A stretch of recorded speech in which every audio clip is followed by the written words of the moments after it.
Tô Cẩm Hy, nhà thiết kế thời trang phương Đông đời mới.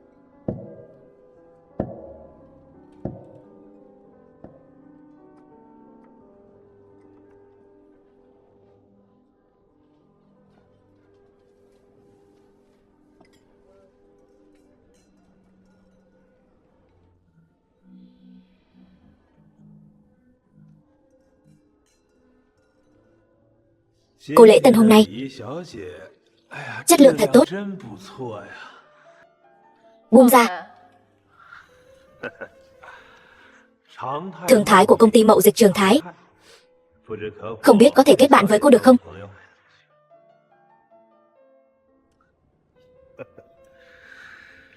Cô cũng không muốn lúc nào cũng làm lễ tân chứ.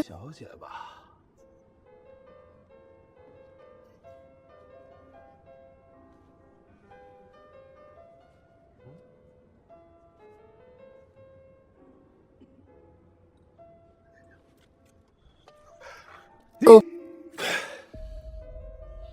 con khốn, cô dám tạt ta. Xui xẻo, cô được voi đòi tiên. Ta Thịnh Vân Lan, tập đoàn Thịnh Thế. Thịnh, ngươi là Thịnh tổng tập đoàn Thịnh Thế. Good.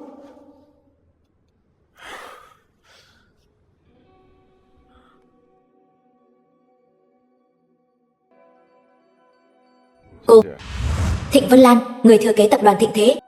Không sao chứ? Không, không sao. Cảm ơn anh. Tiếp theo, giải thưởng chúng ta sắp công bố là giải thưởng thiết kế tân túy của năm. Các tác phẩm lọt vào vòng chung kết có thập nhị phương hoa. Xin lỗi, tôi phải đi rồi. Không sao.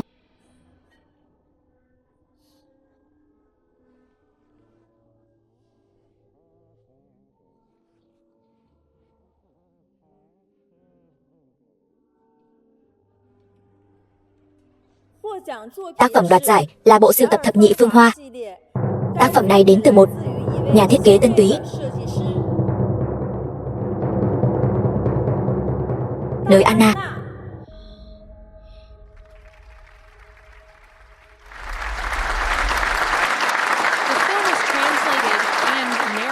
Tô tiểu thư, Tô tiểu thư đừng hiểu lầm.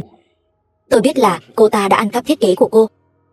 Tôi muốn mời cô xem một vở kịch hay. Chào buổi chiều quý vị. Tôi là đới Anna. Rất vinh dự được nhận giải thiết kế tân túy. Lần này, ý tưởng thiết kế của tôi là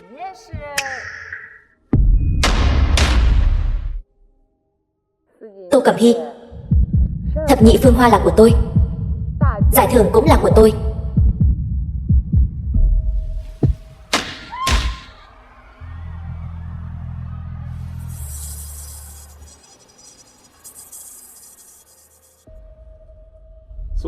Tô tiểu thư, với kết quả này, cô có hài lòng không? Tại sao lại giúp tôi? Ở đây không phải là chỗ để nói chuyện.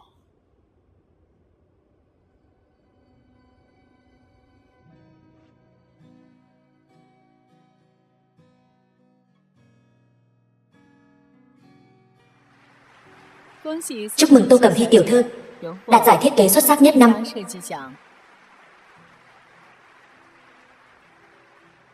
Tô tiểu thư, cô đã 2 lần liên tiếp giành được giải thưởng thiết kế. Xin hỏi tác phẩm đoạt giải lần này của cô có ý tưởng thiết kế đặc biệt nào không?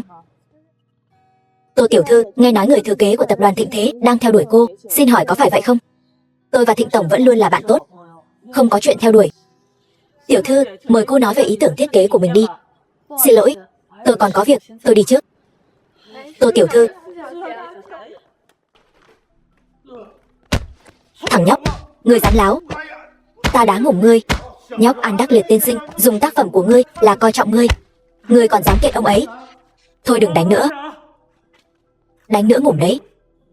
Nhóc, ta nói cho ngươi biết, sau này không cho phép ngươi làm thiết kế nữa. Nếu không, phế tay ngươi. Đi.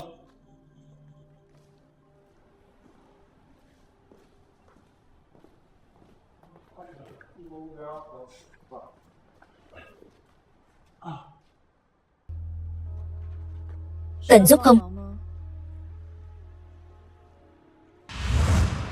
Minh Dương, nhà thiết kế thời trang của nước mờ.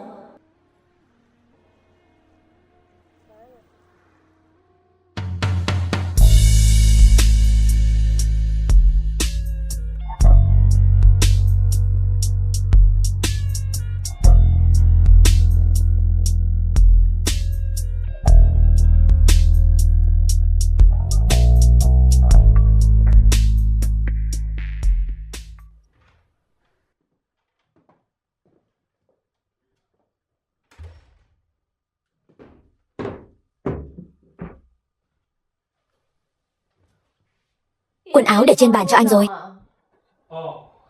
Được. Ra đây.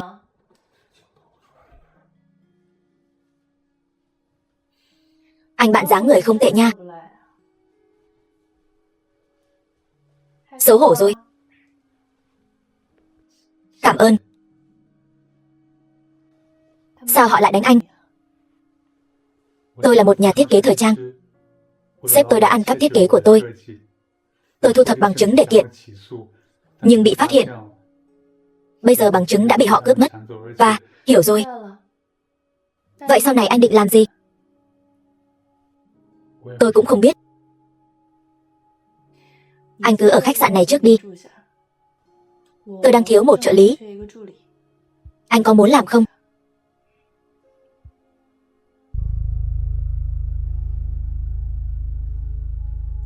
Thật ra, tôi cũng là nhà thiết kế thời trang.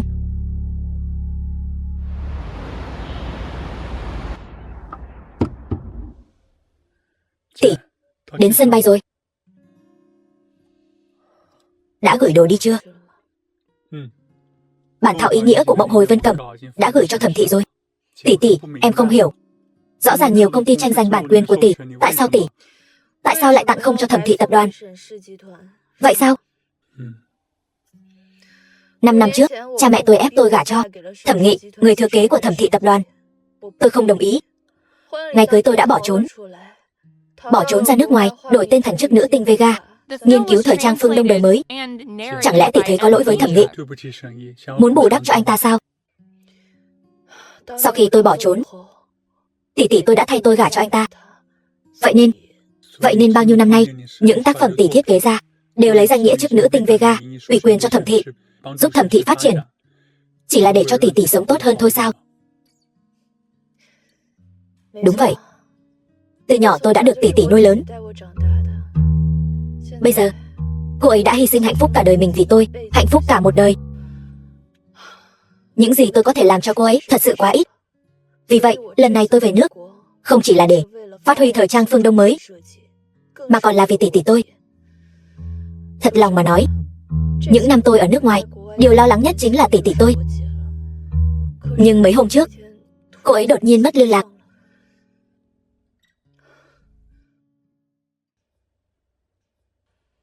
Tỷ, sắp đến giờ rồi. Được, chúng ta đi thôi.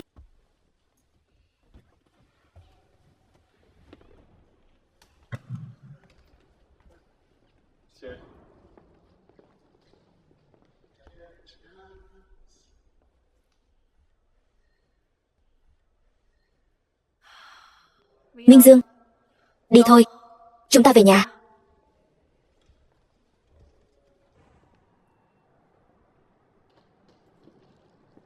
Tỷ, thẻ phòng của tỷ. Cậu về phòng nghỉ ngơi trước đi. Tôi đi xem tỷ tôi thế nào. 5 năm rồi, tôi nóng lòng, muốn nhìn thấy cô ấy bây giờ ra sao. Đúng rồi, Phó hội trưởng Trần của Hội đồng Quản lý Thời trang KGA biết tỷ đã về nước, muốn mời tỷ tham dự tiệc rượu Lưu Kim vào ngày mai. Tỷ có đi không? Tôi và Hội đồng Quản lý Thời trang hình như cũng không có qua lại gì. Vậy tôi từ chối anh ta.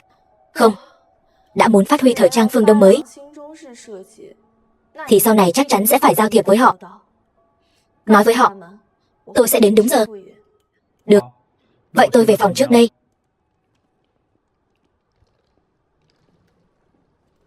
Cẩm Hy, Thịnh Vân Lan, về nước rồi mà cũng không chào hỏi tôi một tiếng. Không coi trọng tôi như vậy sao? Sao anh lại ở đây? Tôi biết cô sắp về nước. Xin trước một đường bay tạm thời. Đi máy bay riêng đến đây, chỉ để đợi cô. Thịnh Vân Lan, tôi đã nói với anh rất nhiều lần rồi, giữa chúng ta không thể nào được. Nếu anh cứ như vậy, vậy tôi chỉ có thể nói, chúng ta ngay cả bạn bè cũng không thể làm, được thôi. Vậy không làm bạn bè, thì làm đối tác làm ăn vậy. Ý của anh là gì? Tôi biết cô đã đem ủy quyền thiết kế của mình cho tập đoàn Thẩm Thị. Vì vậy lần này tôi trở về, chính là với danh nghĩa cá nhân. Đầu tư 1 tỷ cho tập đoàn Thẩm Thị. 1 tỷ? Anh điên rồi. Anh muốn đưa tôi đi đâu? Tôi biết lần này cô về nước chắc chắn là muốn đi thăm chị gái. Tôi đưa cô đến nhà họ Thẩm.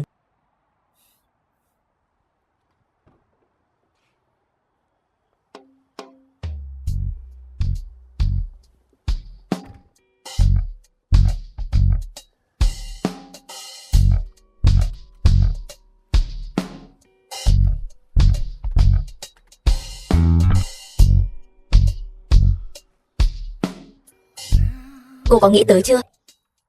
Tuy chị gái cô thay cô gả vào nhà họ Thẩm, nhưng bây giờ cô đã trở về, nhà họ Tô chắc chắn sẽ ép cô gả vào gia tộc khác để đổi lấy nhiều lợi ích hơn.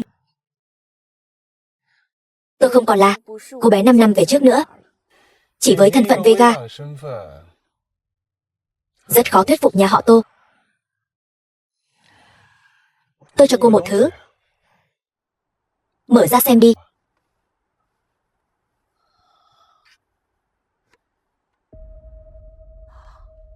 Kéo vàng, tín vật của hội trưởng hội đồng quản lý thời trang.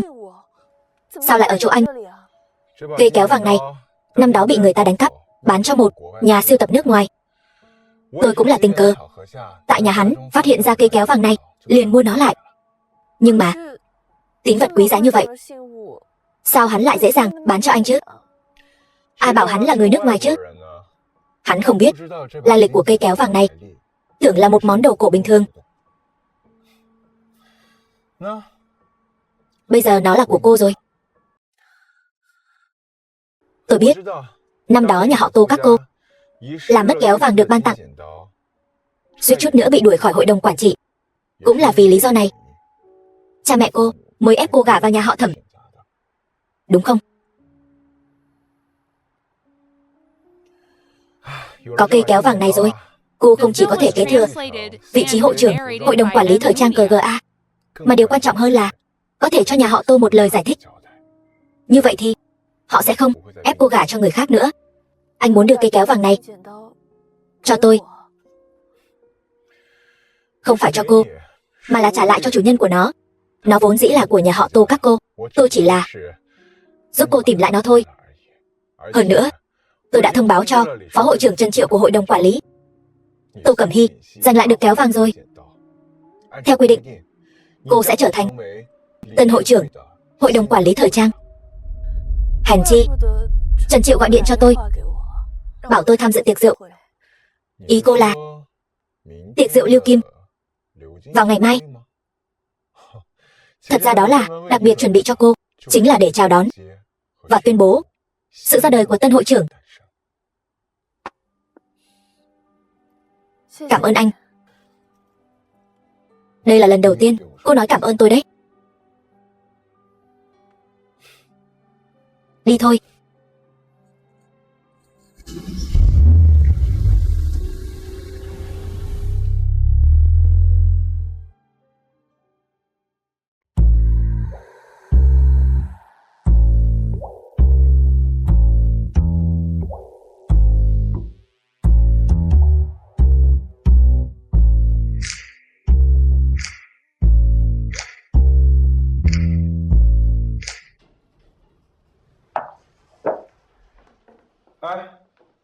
Được rồi, tôi chỉ tiễn cô đến đây thôi, tôi không làm phiền tình chị em sâu đậm của hai người nữa. Tôi đi trước đây.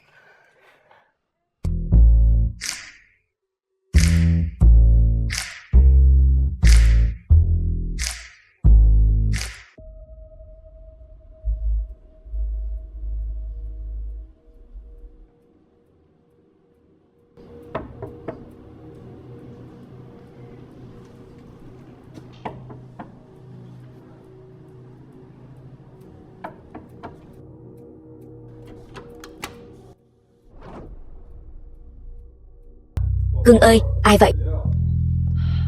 Thẩm Nghị, cô ta là ai vậy? Tô Cẩm Hy. Cô la hét cái gì vậy? Cô chính là người vợ bỏ trốn năm đó của anh Thẩm Nghị hả? Quả nhiên giống hệt cái đồ điên chị cô. Chỉ giỏi la hét om sòm. Chị tôi. Đồ điên. Thẩm Nghị, anh đã làm gì chị tôi? Tô Tĩnh Hòa hả? Đưa cô ta vào bệnh viện tâm thần rồi. Một con điên thì làm sao làm vợ Thẩm Nghị tôi được? Thẩm Nghị, sao anh có thể đối xử với chị tôi như vậy? Tô Cẩm Hy, năm đó chính cô tự ý bỏ trốn. Nhà họ Tô mới đưa Tô Tĩnh Hòa ra thay thế. Bây giờ lại đến tìm anh Thẩm Nghị rồi la hét om sòm. Thật là không có giáo dục. Tô Cẩm Hy, cô đừng dùng ánh mắt đó nhìn tôi. Là chị cô, tự cô ta không biết thân biết phận, thật sự xem mình là phu nhân nhà họ Thẩm, cố ý phá hoại tình cảm của tôi và Oanh Oanh. Tôi cũng hết cách, mới đưa cô ta vào bệnh viện tâm thần. Thẩm Nghị, lúc trước chúng ta đã nói rõ, tôi thiết kế cho Thẩm thị, anh sẽ chăm sóc tốt cho chị tôi. Phải. Ban đầu tôi nghĩ nếu cô bồi thường cho tôi một chút về mặt sự nghiệp, tôi sẽ bỏ qua chuyện cũ. Nhưng bây giờ tôi đã có Oanh Oanh rồi, nên dĩ nhiên không cần cô nữa. Cô ta. Đúng vậy. Nếu cô cũng làm thiết kế, vậy chắc cô đã nghe nói đến tôi. Tên quốc tế của tôi là chức nữ tinh Vega. Vega. Cô. Đúng, chính là tôi. Tôi nói cho cô biết, Oanh Oanh không chỉ ủy quyền Mộng Hồi Vân Cẩm vừa đoạt giải của cô ta cho Thẩm thị, mà còn thông qua cha cô ta, cán sự phùng của hội đồng quản lý, giúp tôi kéo được 1 tỷ đầu tư từ tập đoàn Thịnh Thế. Nếu tôi là cô, tôi đã cuốn gói biến mất rồi, còn ở lại đây làm trò cười cho thiên hạ. Thẩm Nghị, ta hỏi ngươi lần nữa, tỷ tỷ ta rốt cuộc ở đâu? Tô Cẩm Hy, ngươi đừng mơ tưởng hão huyền nữa. Nhìn thấy sự nghiệp của Thẩm Nghị ca ngày càng thành công, liền muốn lôi cái người tỷ tỷ điên khùng của ngươi ra chia tài sản của Thẩm Nghị ca. Không có cửa đâu. Tô Cẩm Hy, không ngờ tới 5 năm không gặp, vừa trở về liền muốn mưu hại tài sản của Thẩm gia ta. Thẩm Nghị, ta cho ngươi thêm một cơ hội cuối cùng. Nói cho ta biết tỷ tỷ ta ở đâu, ta bỏ qua cho ngươi. Thẩm Nghị ca, không thể nói cho cô ta biết mai chính là tiệc rượu Lưu Kim. Tô Tĩnh Hòa, cái bà điên đó mà đến, nhất định sẽ ảnh hưởng đến việc tập đoàn Thịnh Thế rót vốn. Vậy cha ta không phải uổng công sao? Đúng vậy, mai chúng ta sẽ ở tiệc rượu công bố ủy quyền Mộng Hồi Vân Cẩm, còn phải ký hợp đồng với tập đoàn Thịnh Thế. Ta sẽ không cho ngươi cơ hội phá hoại việc ký kết của chúng ta đâu. Tô Cẩm Hy, ngươi hãy bỏ cái ý định đó đi. Ta nói cho ngươi biết, Thẩm gia là của ta và Thẩm Nghị ca. Biết điều thì cút nhanh đi. Nếu không, dựa vào thân phận chức nữ tinh của ta, một câu nói liền có thể khiến ngươi bị khai trừ trong ngành. Được. Thẩm Nghị, ta vốn dĩ muốn cho ngươi một cơ hội cuối cùng. Dù sao ta cũng là người đào hôn trước. Ngươi đã không cần, vậy thì đừng trách ta không khách khí.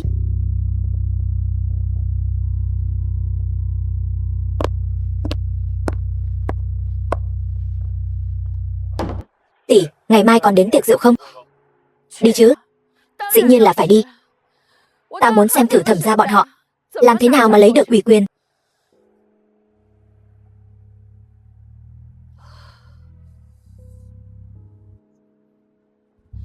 Ngươi có phải đã biết từ lâu rồi không? Ta cũng mới biết thôi. Nếu không ta cũng sẽ không rót vốn cho Thẩm thị. Thôi lên xe đi, ta đưa ngươi về khách sạn. Chúng ta cùng nhau nghĩ cách.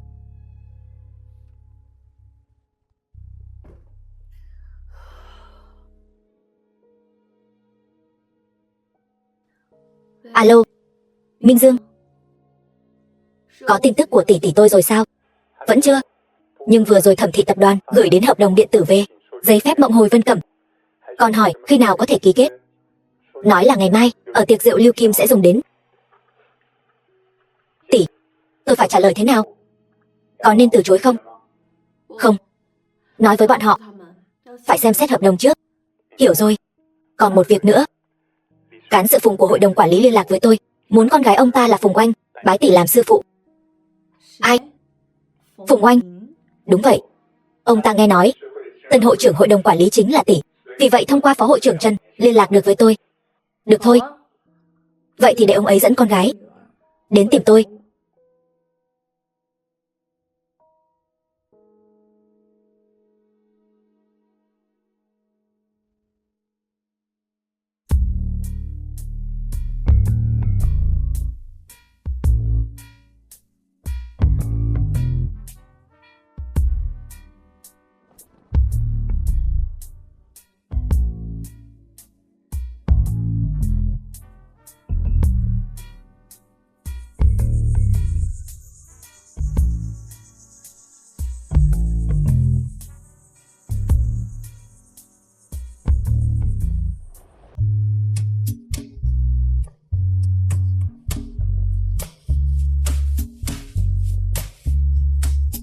anh lại đến đây? Chẳng lẽ anh lại muốn rót vốn cho Thẩm thị hả?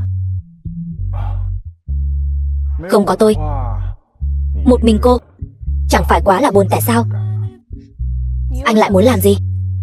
Tôi đây này, xưa này vẫn thích xem náo nhiệt.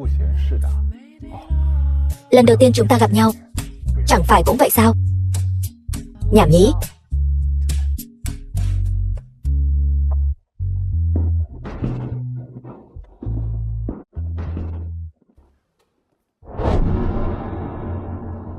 Tiệc rượu Lưu Kim của hội đồng thời trang. Tôi là lần đầu tham dự tiệc rượu Lưu Kim này. Nhộn nhịp thật đấy. Lần đầu tiên, cô chẳng phải thường xuyên được nhận giải sao? Tôi nói là trong nước. Tiệc rượu trong nước. Nước ngoài tôi tất nhiên là đi suốt rồi. Vậy để tôi giới thiệu cho cô nhé. Người bên kia tên là Thường Thái. Ông ta làm thương mại, trong và ngoài nước đều có canh của ông ta. Bên cạnh ông ta, người đang nói chuyện với ông ta tên là Đới Anna. Nghe nói là hội đồng đặc biệt mời từ nước ngoài về làm việc. Nhân viên của hội đồng nhiều vô kể. Người như cô ta chỉ là làm việc vặt thôi. Đúng vậy. Nào như nhạc phụ đại nhân kéo được 1 tỷ vốn của tập đoàn Thịnh Thế thì thật là hiếm hoi. Tất nhiên rồi. Tôi nói cho anh biết, cha tôi không phải là nhân viên bình thường đâu. Ông ấy có thể nói chuyện trực tiếp với hội trưởng. Hội trưởng? Ý cô là hội trưởng hội đồng thời trang KGA, người kế thừa kéo vàng. Tất nhiên rồi. Tân hội trưởng lần này hồi hương là để đích thân tiếp kiến cha tôi. Đến lúc đó tôi có thể dẫn anh đi cùng. Anh phải thể hiện cho tốt đấy, đừng làm tôi mất mặt. Được, tôi nhất định sẽ thể hiện thật tốt. Nhưng nghe nói vị hội trưởng đó là nhân vật tầm cỡ đấy. Không chỉ tìm lại được tín vật của ngành kéo vàng, mà còn nhiều lần đạt được giải thưởng quốc tế hàng đầu. Thật sự là nhân vật, chỉ cần dậm chân một cái là cả ngành đều phải run sợ. Đúng vậy. Anh biết Triệu Thúc chứ? Vị tiểu thư này đang nói đến Trần phó hội trưởng của hội đồng đấy chứ? Mọi người ở đây ai mà chẳng nhờ Triệu Thúc mà sống. Tất nhiên rồi. Tôi là được Trần phó hội trưởng nhiệt tình chào đón, mới trở về nước phát triển. Những gì mọi người nói đều là chuyện quá khứ rồi. Bây giờ kéo vàng đã xuất hiện, tân hội trưởng hồi hương, ngay cả Triệu Thúc cũng phải nghe theo hội trưởng. Không phải nói hôm nay tân hội trưởng sẽ tham dự tiệc rượu sao? Sao vẫn chưa thấy đến nhỉ? Hội trưởng là nhân vật nào cơ chứ? Chắc chắn là phải xuất hiện vào lúc cuối rồi. Hội trưởng đến.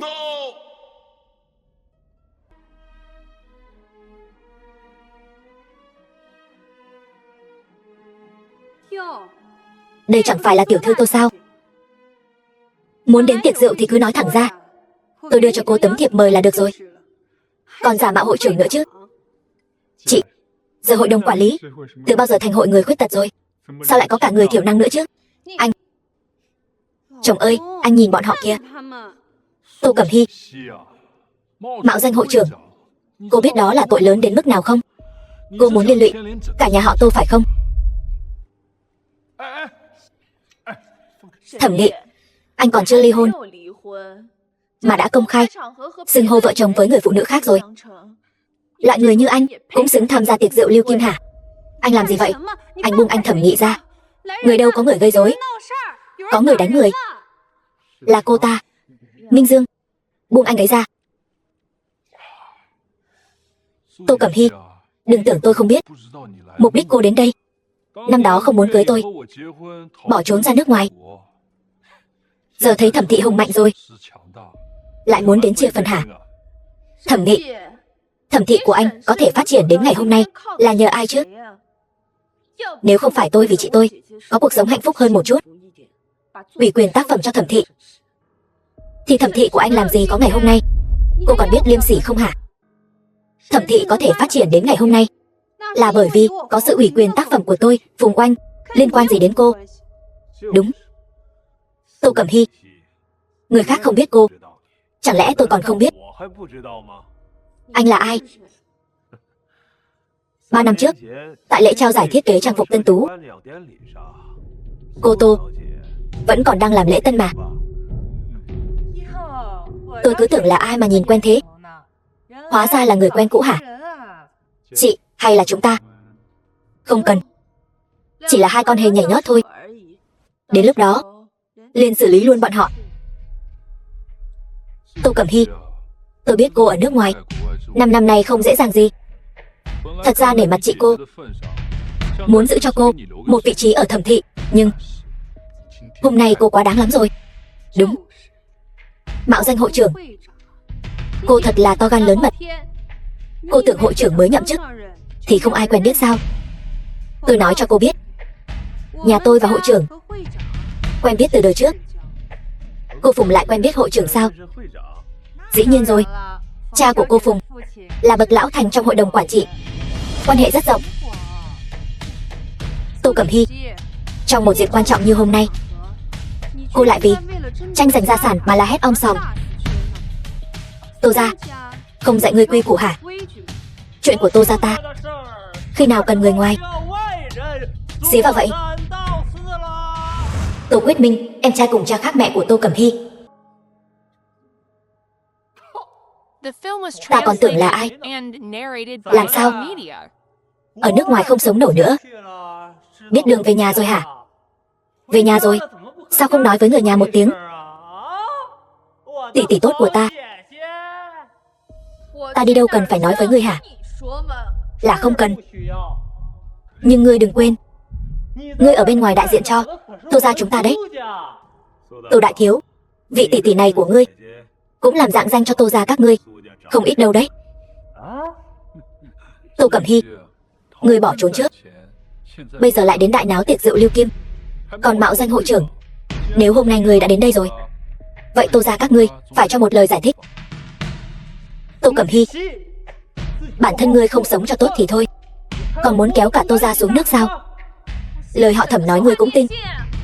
Chẳng lẽ còn phải tin ngươi, đứa con gái bất hiếu bỏ trốn của Tô gia này sao? Họ Thẩm đối xử với đại tỷ thế nào ngươi biết không? Ngươi còn mặt mũi nào nhắc đến đại tỷ? Đại tỷ có ngày hôm nay, tất cả đều là do ngươi hại. Bản thân ngươi thì hay rồi, trốn ra nước ngoài những 5 năm. Ở nước ngoài làm lễ tân 5 năm. Sao về nước lại đột nhiên biến thành hội trưởng hội đồng quản lý rồi? Tô đại hội trưởng. Đúng, ở nước ngoài bao nhiêu năm, một tác phẩm cũng không có, còn dám mạo danh hội trưởng.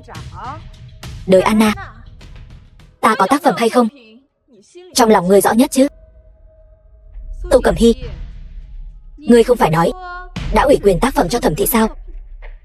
Vậy thì sao không lấy ra cho mọi người chiêm ngưỡng một chút? Lấy ra xem nào. Mở to mắt mà nhìn cho kỹ.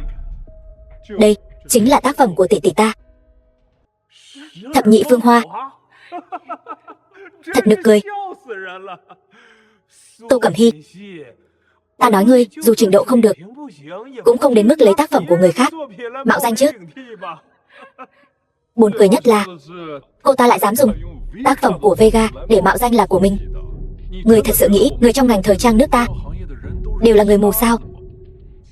Tô Cẩm Hy, nếu để cha biết những việc ngươi làm hiện tại, ông ấy nhất định sẽ đuổi ngươi ra khỏi nhà.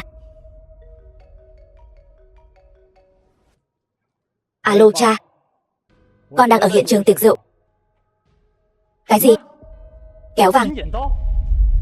Được, con về ngay. Bây giờ Tô gia còn có chuyện quan trọng hơn cần xử lý, ta sẽ tính sổ với ngươi sau. Tô Cẩm Hy, cô dám mạo danh hội trưởng, bây giờ lại ngang nhiên đạo nhái tác phẩm của người khác. Cô không muốn sống yên ổn ở trong nước nữa sao? Tô Cẩm Hy này, ban đầu tôi định nể mặt chị gái cô mà tha cho cô một lần, thế nhưng cô lại dám đạo nhái tác phẩm của Vega. Tôi thật sự không thể nhịn được nữa. Vậy anh muốn thế nào? Em yêu. Sự việc đến nước này em buộc phải lên tiếng. Thưa quý vị, không giấu gì, nhà thiết kế đỉnh cao quốc tế, người đã giành được vô số giải thưởng quốc tế, chức nữ tinh Vega, chính là Oanh Oanh. Vega này bỏ qua biết bao nhiêu thương hiệu quốc tế đỉnh cao mà không hợp tác, ngược lại lại liên tục bán tác phẩm cho Thẩm thị trong nước. Thì ra là như vậy. Thường tổng có chút nhầm lẫn rồi. Oanh Oanh đâu phải bán tác phẩm cho tôi, mà là tặng. 3 năm qua, tất cả tác phẩm của Vega đều được miễn phí bản quyền cho Thẩm thị chúng tôi. Đương nhiên rồi, Thẩm tổng và Phùng tiểu thư tình thâm nghĩa thiết, căn bản không cần nói đến tiền. Ngoài ra, trước khi buổi tiệc rượu bắt đầu, sẽ có nhân viên công ty chúng tôi đặc biệt tổ chức lễ kỷ niệm cho việc nhận được bản quyền thiết kế của dòng Mộng Hồi Vân Cẩm. Vậy mà cô ta lại dám mạo danh tác phẩm của Oanh Oanh vào đúng thời điểm này. Cô mạo danh hội trưởng thì thôi đi, nhưng tôi thật sự không thể khoanh tay đứng nhìn cô mạo danh tác phẩm của Oanh Oanh mà không làm gì cả.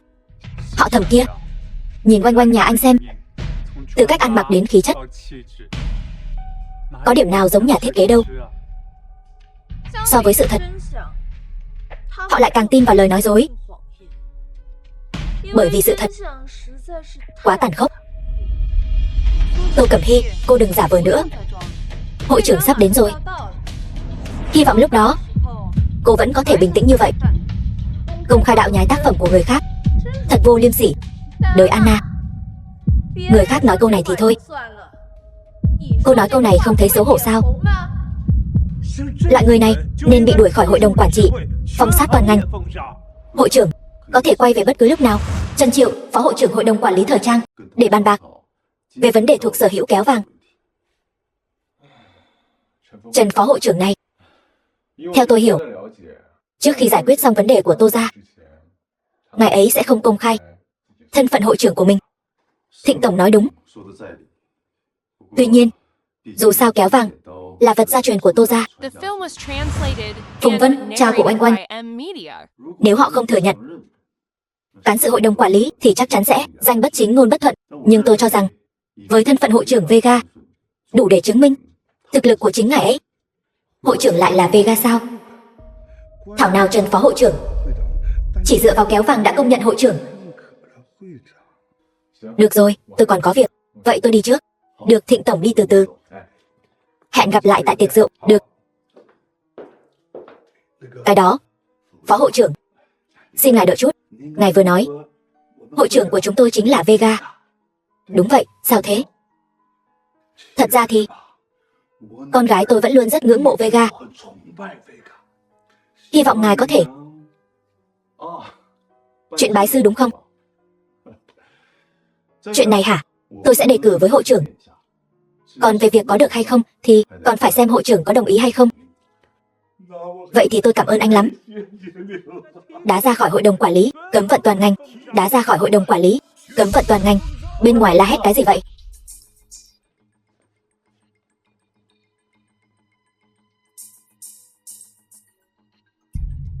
Anh nói gì? Hội trưởng, đây là Phùng cán sự. Ông đúng là nuôi được một cô con gái tốt đấy. Còn bái sư nữa chứ. Tránh ra.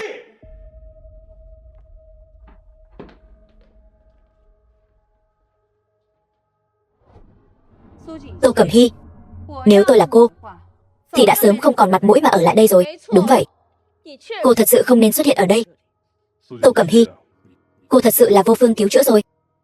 Thẩm Nghị, dù chị tôi là thế thân gả qua đó, nhưng cũng là người vợ được anh cưới hỏi đàng hoàng.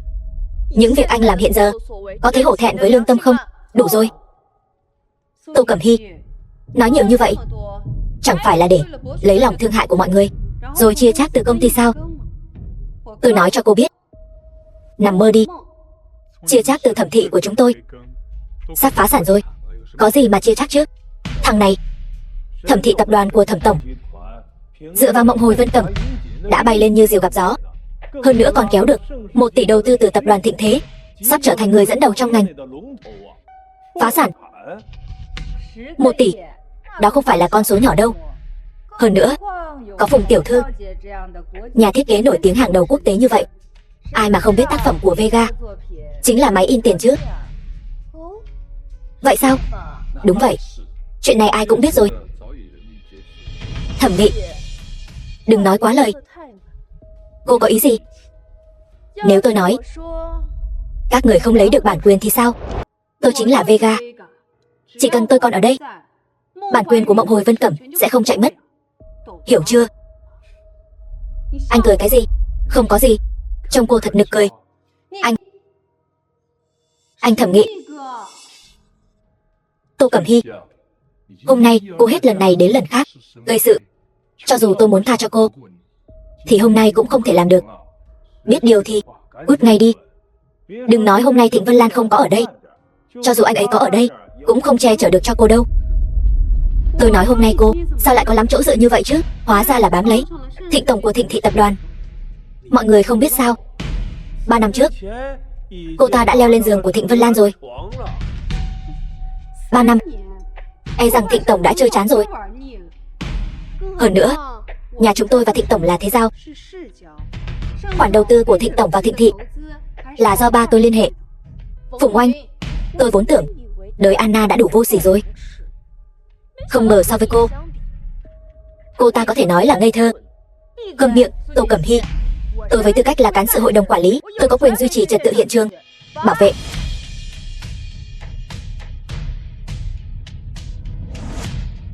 Tô Cẩm Hy, tôi khuyên cô nên nhanh chóng xin lỗi mọi người. Nếu không, thì đừng trách chúng tôi báo cáo lên hội trưởng. Đem cô, không, là đem cả Tô ra triệt để loại bỏ khỏi ngành thời trang. Vậy sao? Tôi muốn xem cô định loại bỏ tôi như thế nào. Đuổi bọn họ ra ngoài. Tôi xem ai dám. Tô Cẩm Hy, bây giờ Trần phó hội trưởng đã đến rồi. Tôi xem cô còn giả vờ được nữa không. Trần phó hội trưởng, thật ngại quá. Chắc hẳn là tiếng ồn ào bên này quá lớn, đã làm phiền phó hội trưởng rồi. Đều tại tôi không xử lý tốt chuyện nhà. Trần phó hội trưởng, chuyện này cũng không thể trách Thẩm tổng hết được. Là người phụ nữ này gây rối, phá hoại trật tự hội trường. Hơn nữa, lại dám mạo danh tác phẩm của người khác. Đúng vậy, những người như bọn họ thì nên bị toàn ngành phong sát. Cô, một cán sự hội đồng quản lý, thì có tư cách gì mà phong sát người khác? Trần phó hội trưởng, là cô ta, Tô Cẩm Hy gây rối hội trường. Tôi chỉ nghe theo ý kiến của mọi người. Vừa rồi, là ai nói muốn phong sát Tô tiểu thư?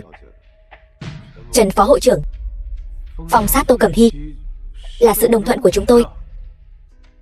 Trần phó hội trưởng, Tô Cẩm Hy hôm nay quá đáng quá. Ngài không thể vì mềm lòng mà làm trái ý nguyện của mọi người. Câm miệng. Tôi thấy người nên bị phong sát là các người mới đúng. Trần phó hội trưởng, ông mời tôi đến đây không phải là để tôi chứng kiến cảnh tượng này chứ. Tô Cẩm Hy, đâu đến lượt cô lên tiếng. Còn không tự soi gương xem mình là cái thá gì. Cô còn câm miệng. Trần phó hội trưởng, đây là PGA, hiện trường buổi tiệc rượu của hội đồng quản trị. Đồng ngoại đạo có tư cách gì đến hiện trường? Người đâu? Lôi cô ta ra ngoài cho tôi. Buông tôi ra, Thẩm Nghị ca. Tô tiểu thư, đều tại tôi quản lý không tốt, quy tắc lỏng lẻo, mới dẫn đến sự việc hôm nay. Trần phó hội trưởng, xét về tuổi tác, ngài là bậc trưởng bối. Xét về thâm niên, ngài là bậc tiền bối. Lẽ ra tôi không nên nhiều lời, nhưng tôi cho rằng một ngành nghề sở dĩ có thể hưng thịnh phát triển là nhờ vào lý niệm, chế độ và tinh thần. Nhưng hôm nay tôi thấy ở họ chỉ toàn là sự thô bỉ, khinh miệt và bợ đỡ. Tôi không biết một hội đồng bệnh hoạn như thế này lãnh đạo cả ngành phát triển được không? Tóm lại, buổi tiệc rượu hôm nay tôi rất thất vọng. Phải là sơ suất của tôi, là tôi quản lý chưa tốt.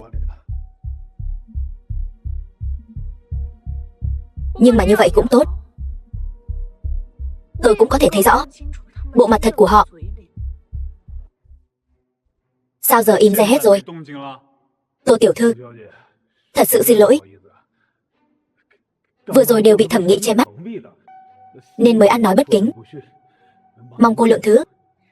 Đúng, Tô tỷ tỷ, chúng ta là người quen cũ rồi. Con người của tỷ, tôi còn không hiểu sao tôi đều bị bọn họ xúi giục. Các người, mọi người làm thiết kế đúng là uổng phí tài năng. Sao không đi diễn trò biến mặt nhỉ? Vừa rồi ai nói tỷ tôi đạo nhái thiết kế của người khác? Lại là ai nói tỷ tôi ở lại buổi tiệc rượu chính là sự sỉ nhục đối với họ? Giờ không nhận nữa hả? Tô tiểu thư đạo nhái thiết kế của người khác. Lời này ai nói? Đứng ra cho tôi. Cô, chính là ông. Vừa rồi chẳng phải om sòm bắt tỷ tôi trưng bày tác phẩm sao? Đúng, còn có cô. Vừa rồi chính là cô la hét dữ nhất.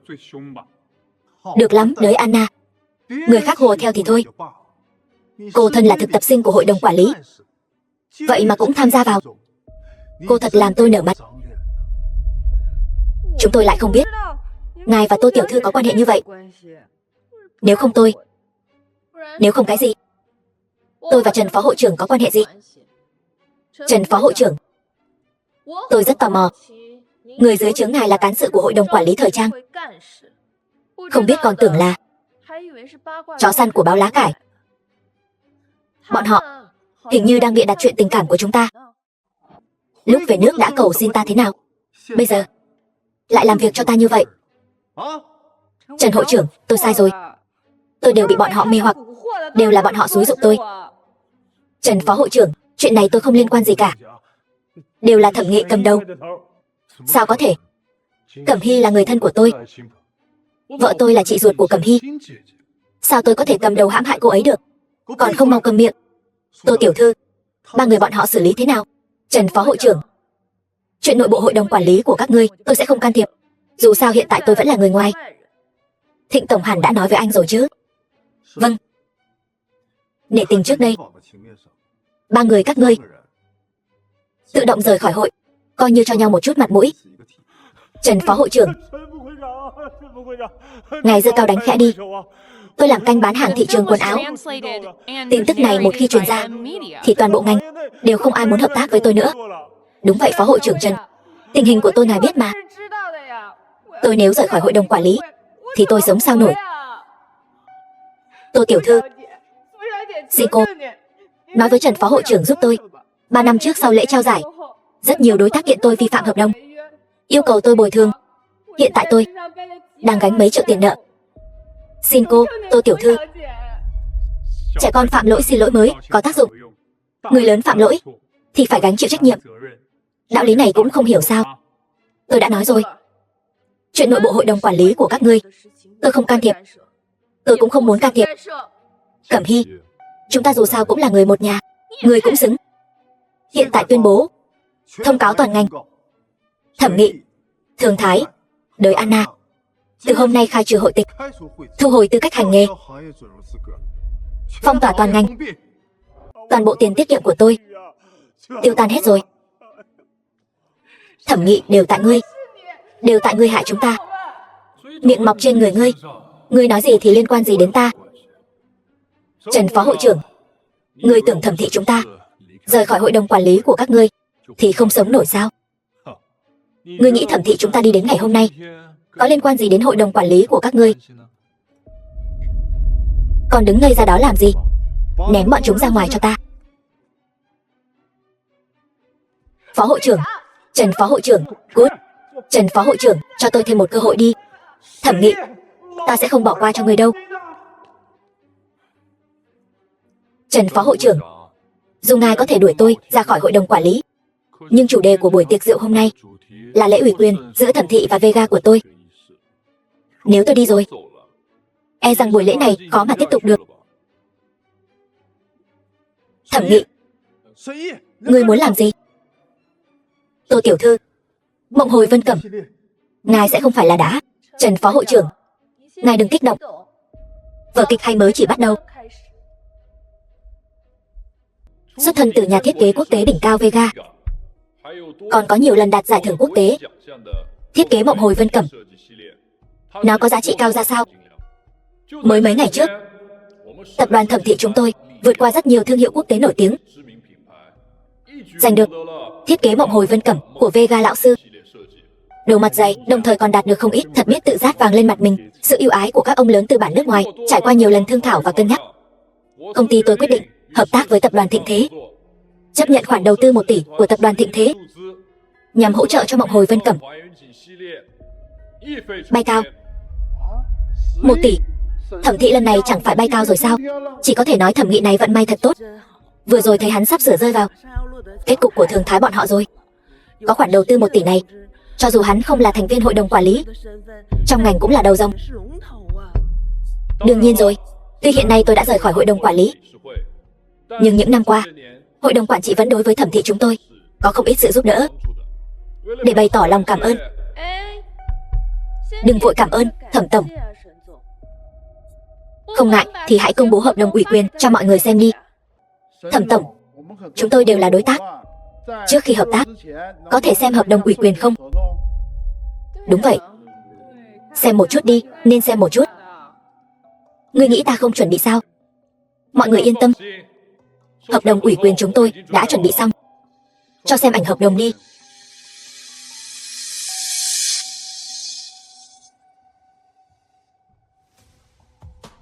Oanh Oanh không đưa cho anh sao? Thẩm tổng, tôi đã tìm cô Phùng xin rồi, nhưng cô Phùng cô ấy cứ từ chối. Nên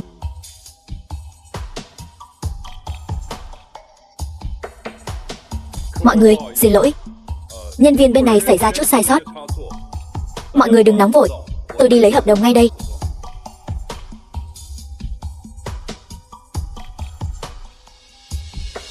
Oanh Oanh, hợp đồng ủy quyền đâu, gửi qua nhanh lên. Cái này, Thẩm Nghị ca, em gửi ngay đây.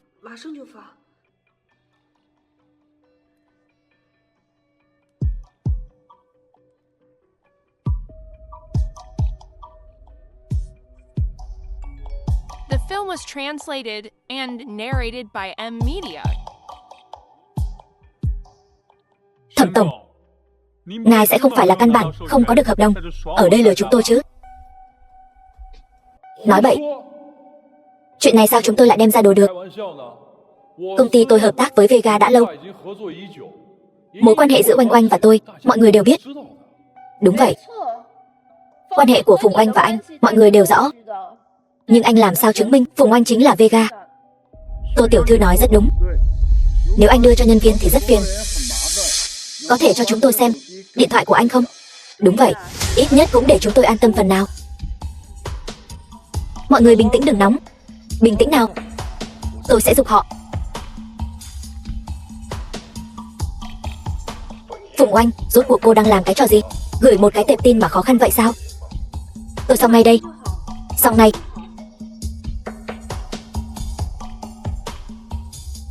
Sao lại thế này? Sao vậy? Xong chưa? Tôi đang đứng trên sân khấu, tất cả mọi người đều đang đợi. Thẩm Nghị ca, xin lỗi. Xin lỗi cái gì? Ký tên mình mà khó khăn vậy sao? Vega từ chối ký. Từ chối ký? Chờ đã, chẳng phải cô chính là Vega sao? Sao? Hợp đồng ủy quyền của anh chuẩn bị xong chưa? Sắp rồi. Đang truyền. Phần mềm của hợp đồng ủy quyền gặp chút vấn đề. Mọi người đợi chút. Không sao cả. Theo tôi được biết, chủ thể của phần mềm ký kết phải là pháp nhân của quý công ty, cũng chính là Thẩm tổng anh. Không cần nhân viên. Đưa hợp đồng lên màn hình lớn. Anh đưa điện thoại cho Trần phó hội trưởng xem. Chẳng phải sẽ rõ ngay sao? Không sai, tôi tự nhận trong hội đồng vẫn có chút ảnh hưởng. Lời tôi nói, tôi nghĩ mọi người sẽ tin. Tôi, Thẩm tổng, chuyện đơn giản thế này mà anh do dự, trăm phương ngàn kế thoái thác. Rốt cuộc là do vấn đề phần mềm ký kết, hay anh căn bản không có hợp đồng ủy quyền? Hợp đồng tôi đương nhiên có. Chỉ là gì? Tôi thấy anh căn bản là không có hợp đồng ủy quyền. Thẩm tổng, anh sẽ không thật sự không có hợp đồng ủy quyền chứ? Nếu không có ủy quyền, khoản đầu tư chúng ta đã nói trước đó, tôi phải cân nhắc lại kỹ càng rồi. Thẩm Nghị, tôi với tư cách là phó hội trưởng hội đồng quản lý GGA yêu cầu anh công khai hợp đồng ủy quyền Mộng Hồi Vân Cẩm với chức nữ tinh Vega. Mọi người bình tĩnh lại. Bình tĩnh nào. Cho dù bây giờ chúng tôi không có cách nào công bố hợp đồng ủy quyền, chúng tôi vẫn nhận được 1 tỷ vốn từ Thịnh Thế tập đoàn, sẽ không ảnh hưởng đến việc hợp tác với mọi người. đại diện Thịnh Thế tập đoàn đến.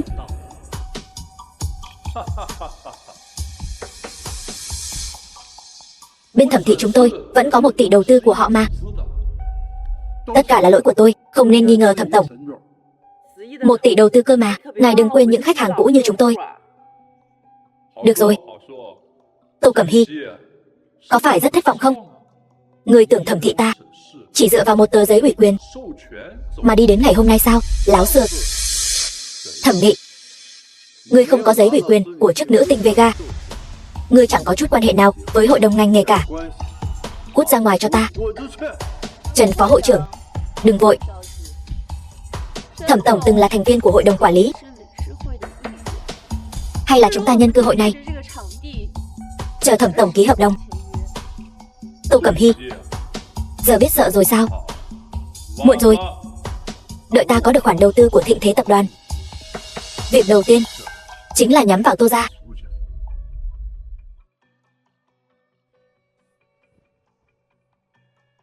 Mấy người cuối cùng cũng đến rồi. Hợp đồng tôi đã chuẩn bị xong cả rồi. Chúng ta ký hợp đồng thôi. Xin lỗi, Thẩm tiên sinh, hợp đồng này chúng tôi e rằng không thể ký được. Tại sao? Là hợp đồng trước có vấn đề gì sao? Chúng ta đều có thể thương lượng mà.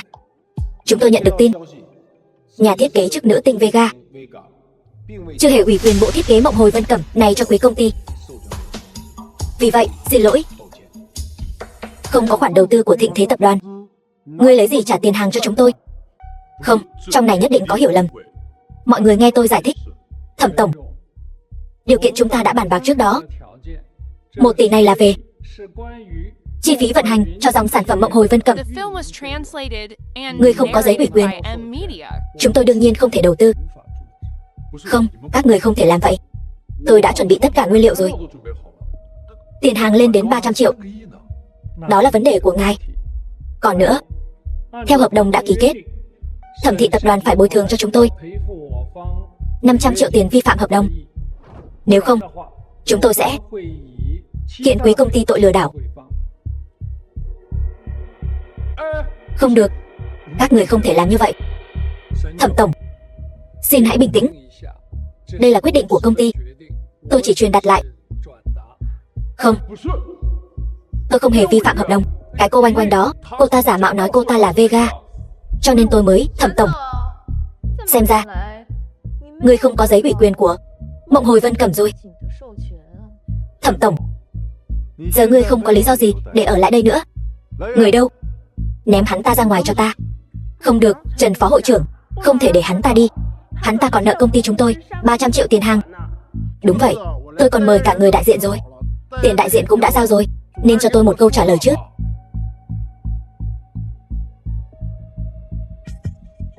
Tôi đã nói rồi, kịch hay mới chỉ bắt đầu thôi. Hắn ta cứ thế mà ngã xuống. Một số thành viên trong hội đồng quản lý của chúng ta cũng sẽ bị liên lụy theo. Ngài xem. Tôi hiểu. Giờ tôi là hội trưởng rồi. Tôi sẽ không khoanh tay đứng nhìn mọi người bị tên khốn nạn đó kéo xuống. Hội trưởng, ngài độ lượng rộng rãi. Ngài xem chuyện này nên làm thế nào. Yên tâm, tôi sẽ không khoanh tay đứng nhìn đâu. Trần thúc, ông sắp xếp một chút. Tôi muốn lên sân khấu. Tuyệt quá, chính ngài ra mặt, tôi liền yên tâm rồi. Mọi người yên lặng nào. Mọi người đều nghe thấy rồi đấy. Cây kéo vàng đã xuất hiện. Tân hội trưởng đã hồi hương. Tuy Thẩm thị đã sụp đổ, nhưng chỉ cần có hội trưởng ở đây, ngài ấy sẽ không để mọi người chìm xuống theo Thẩm thị đâu. Trần phó hội trưởng, chúng tôi tin tưởng hội trưởng, nhưng ngài ấy đang ở đâu? Đúng, Trần phó hội trưởng, ông không phải đang lừa chúng tôi đấy chứ? Xin chư vị yên tâm, tình hình hôm nay hội trưởng đã sớm lường trước được rồi. Ngài ấy sẽ có sắp xếp tốt hơn. Mời. Trần Triệu, ý của ông là hội trưởng cố ý nhắm vào Thẩm thị chúng ta sao?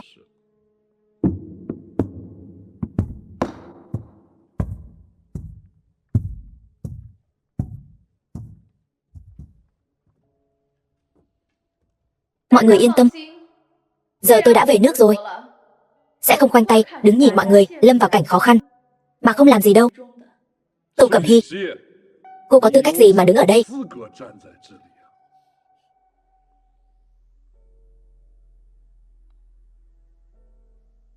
Bằng thứ này, một chiếc USB có thể đại diện cho cái gì? Thứ trong tay tôi là giấy ủy quyền của Mộng Hồi Vân Cẩm. Tôi muốn ủy quyền miễn phí cho hội đồng quản lý, giao cho hội đồng quản lý lựa chọn công ty tham gia sản xuất và vận hành Mộng Hồi Vân Cẩm. Tôi tin rằng có giấy ủy quyền của Mộng Hồi Vân Cẩm nhất định sẽ bù đắp lại tổn thất cho mọi người. Không thể nào, chuyện này tuyệt đối không thể nào. Sao cô lại có giấy ủy quyền của Mộng Hồi Vân Cẩm được? Đây là giả mạo. Thẩm Nghị, anh vẫn chưa hiểu sao? Phùng Oanh của anh hoàn toàn chỉ là một kẻ lừa đảo, còn tôi mới là Vega thực sự. Các người lại đi tin lời của kẻ lừa đảo này sao? Câm miệng. Chư vị, tôi xin lấy thân phận phó hội trưởng hội đồng quản lý để chứng minh Tô tiểu thư chính là nhà thiết kế nổi tiếng quốc tế, người thiết kế Mộng Hồi Vân Cẩm, chức nữ tinh Vega. Đồ lừa đảo. Hai người là đồng bọn đúng không? Translated and narrated Tô by Cẩm Hy, M Media. chắc cô đã lên giường với Trần Triệu rồi nhỉ? Thẩm Nghị, anh láo xược. Cứ nói đi. Tô Cẩm Hy, không ngờ cô thà đi cùng một lão già cũng không muốn gả cho tôi. Cẩm Hy tất nhiên không thể gả cho anh.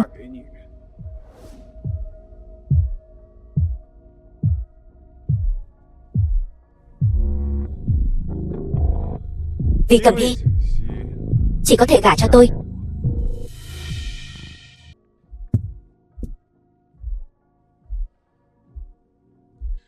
Cẩm Hy, tôi biết điều này hơi đường đột, nhưng tôi vẫn muốn hỏi em.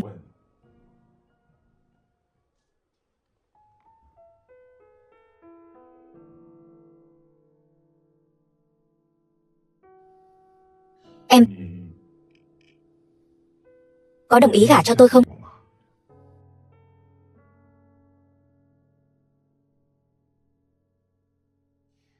Thịnh tiên sinh thật là gian xảo, đi đâu cũng thấy anh. Đó chẳng phải là vì Tô tiểu thư quá được săn đón sao? Tôi sợ. Anh còn có lúc sợ sao? Tôi còn sợ vợ nữa mà. Ai là vợ của anh?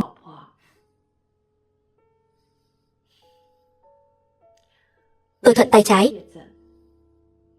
Tôi sợ thứ quý giá như vậy sẽ bị kéo cắt vào.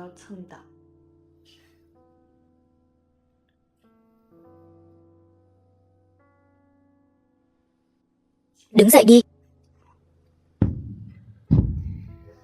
Nhiều người thế này, nể mặt anh đấy. Vậy tôi phải cảm ơn Thịnh phu nhân rồi. Người lại là gian phu thứ mấy của Tô Cẩm Hy? Tránh ra. Khoảnh khắc tuyệt vời, luôn có người quấy rầy. Làm phiền Thịnh tiên sinh giải quyết một chút. Rất hân hạnh.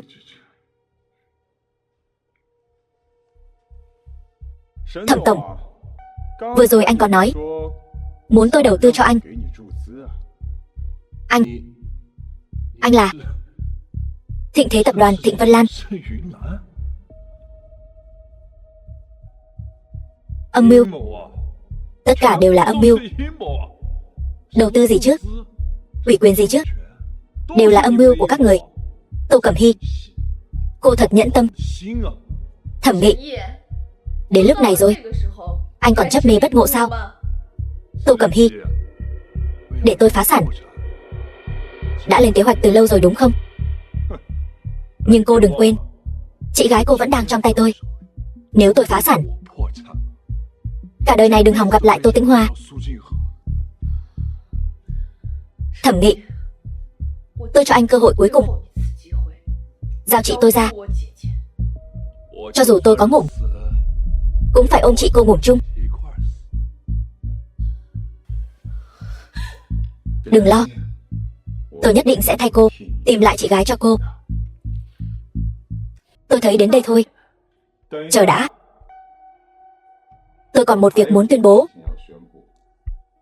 Đưa lên đây.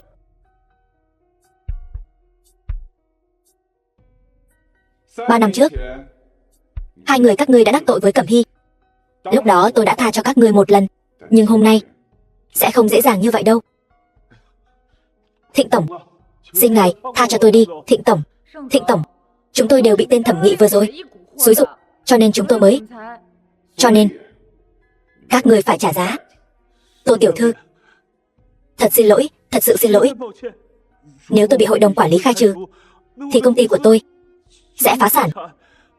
Cô cứ coi tôi là tên cặn bã nợ nần chồng chất, như một cái rắm. Thả ra. Tô tiểu thư, tôi đã nợ rất nhiều rồi, giờ lại bị đuổi khỏi hội đồng quản lý. Sau này tôi thật sự không còn đường nào để đi nữa rồi. Xin lỗi. Ý của Thịnh tổng tôi không thể can thiệp được. Yên tâm đi, vấn đề nợ nần của các người không cần phải cân nhắc nữa rồi. Lời Anna phải không? Cô đã mạo danh tác phẩm của Cẩm Hy để tham gia cuộc thi, để vào được hội đồng quản lý, còn giả mạo cả bằng cấp. Thường Thái, anh làm thương mại bao nhiêu năm nay, trốn thuế, số tiền rất lớn. Hai người các ngươi đều phải trả một cái giá rất lớn. Đem đi. Xin hãy cho tôi thêm một cơ hội nữa. Thịnh tổng, tha cho tôi đi, tôi không muốn ngồi tù. Thế nào? Hả dạ chưa? Trong mắt anh, tôi chỉ là một người nhỏ nhen, độc ác như vậy sao? Vậy Thịnh phu nhân, chúng ta đi thôi. Anh, thật nhạt nhẽo. Đều tại cô. Oanh oanh. Con sao vậy? Ba, con xong rồi. Tất cả là tại Tô Cẩm Hy đó. Con mất hết tất cả rồi. Thẩm Nghị đá con rồi hả? Con chỉ lừa anh ta một lần thôi mà. Con cũng không phải cố ý. Tên khốn nạn vong ân bội nghĩa đó. Uổng công con đã giúp hắn ta rất nhiều. Oanh oanh, không sao đâu.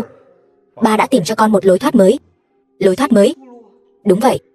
Chỉ cần lần này con nắm bắt được cơ hội, sẽ có thể dẫn dắt Phùng gia chúng ta bay cao. Lát nữa con gặp hội trưởng, miệng ngọt ngào một chút là được. Vega chính là hội trưởng. Vậy là con trở thành đồ đệ của Vega, chính là đồ đệ của tân hội trưởng. Ba, vậy là con có thể trả thù rồi. Con chỉ có chút bản lĩnh đó thôi sao? Con không quan tâm. Con nhất định phải khiến Tô Cẩm Hy đó trả giá. Được. Con hãy cùng ba đến phòng khách đợi. Lát nữa hội trưởng chắc chắn sẽ đến. Vậy đi nhanh lên thôi.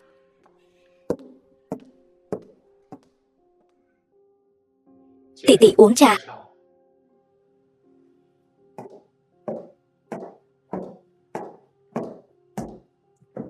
Tô Cẩm Hy, sao cô lại ở đây? Tỷ tỷ tôi đi đâu? Không cần phải báo cáo với cô đâu. Sao lại có thể quên mất con cá lọt lưới này chứ? Tô Cẩm Hy, ở đây cũng không có ai khác. Sao cô còn giả vờ nữa? Chuột biến thành mèo, không biến trở lại được nữa phải không? Cũng không biết vừa rồi là ai bị đuổi ra ngoài nhỉ? Chẳng qua là dựa vào việc quen biết với Trần phó hội trưởng thôi mà. Vậy thì sao? Nhìn cô giả tạo kia, còn thật sự cho mình là nhân vật quan trọng nữa chứ. Cũng hơn kẻ nào đó cướp vị trí của người khác, mạo danh người khác chứ hả? Anh nói gì? Thẩm Nghị ở buổi tiệc rượu đã thừa nhận rồi. Cô chính là Vega giả mạo. Anh cái gì mà anh? Sao, không nói nên lời rồi hả? Đây là phòng khách của hội đồng. La lối om sòm, thật mất thể thống. Đúng. Ba, cô ta chính là Tô Cẩm Hy đó. Tô tiểu thư phải không? Nghe nói Tô gia nhà cô là một thế gia truyền thống, lại có một người như cô, chua ngoa cay nghiệt thế này. Chua ngoa cay nghiệt. Nếu tôi mà chua ngoa cay nghiệt, vậy con gái ông là cái gì? Tình nhân, kẻ trộm, còn là kẻ lừa đảo. Ba xem cô ta kìa. Yên tâm, có ba ở đây. Tô Cẩm Hy, con gái tôi trước đây có mượn danh hiệu của Vega. Nhưng đây là chuyện nhà chúng tôi, không cần người ngoài như cô ở đây nói này nói nọ. Quả nhiên là cán sự lão làng của hội đồng, mạo danh thế chỗ, lừa gạt người khác. Trong miệng ông lại thành mượn danh hiệu của người khác rồi. Sao tôi lại không biết? Vega này lại thành của Phùng gia nhà các người rồi. Tô Cẩm Hy, cô có biết cô tôi là ai không? Tôi nói cho cô biết, cô của tôi chính là Vega. Ra là chuyện nhà như vậy. Vậy nên cô mạo danh Vega ở bên ngoài là do cô xúi giục đấy hả? Anh bớt nói nhảm đi. Tôi nói cho cô biết thêm một bí mật mà người ngoài không biết. Cô Vega của tôi chính là tân hội trưởng của hội đồng. Rồi sao nữa? Tô Cẩm Hy, hôm nay cô mượn danh Trần phó hội trưởng hoành hành ngang ngược ở buổi tiệc rượu, The film còn was ăn cắp tác phẩm của cô tôi. translated and narrated by Chuyện M này Media. tôi nhất định sẽ nói cho cô ấy biết. Cho dù Trần phó hội trưởng có đến cũng không bảo vệ được cô đâu. Sự việc đúng là diễn biến theo hướng không ngờ tới. Không ngờ tới chứ gì. Tôi khuyên cô bây giờ nên đứng dậy xin lỗi tôi, sau đó dẫn chó của cô cút đi. Lát nữa tôi muốn nói chuyện với cô ở đây. Cô ở lại đây chỉ làm bẩn mắt cô Vega thôi. Thật không biết xấu hổ. Người ta có nhận cô không chứ? Mồm cứ gọi người ta là cô. Có thấy ngượng không? Anh nói lại lần nữa xem. Cô đừng tưởng người khác không biết. Là ba cô cầu xin Trần phó hội trưởng muốn bái hội trưởng làm cô đấy. Thật ra thì hội trưởng chưa từng gặp cô, phải không? Anh là ai? Đây là phòng họp của hội đồng quản lý. Đâu ra đến lượt anh lên tiếng. Là con gái ông tự ý mạo danh Vega, còn muốn bái người ta làm sư phụ, không sợ bị vạch mặt tại chỗ hả? Anh, tôi liều mạng với anh.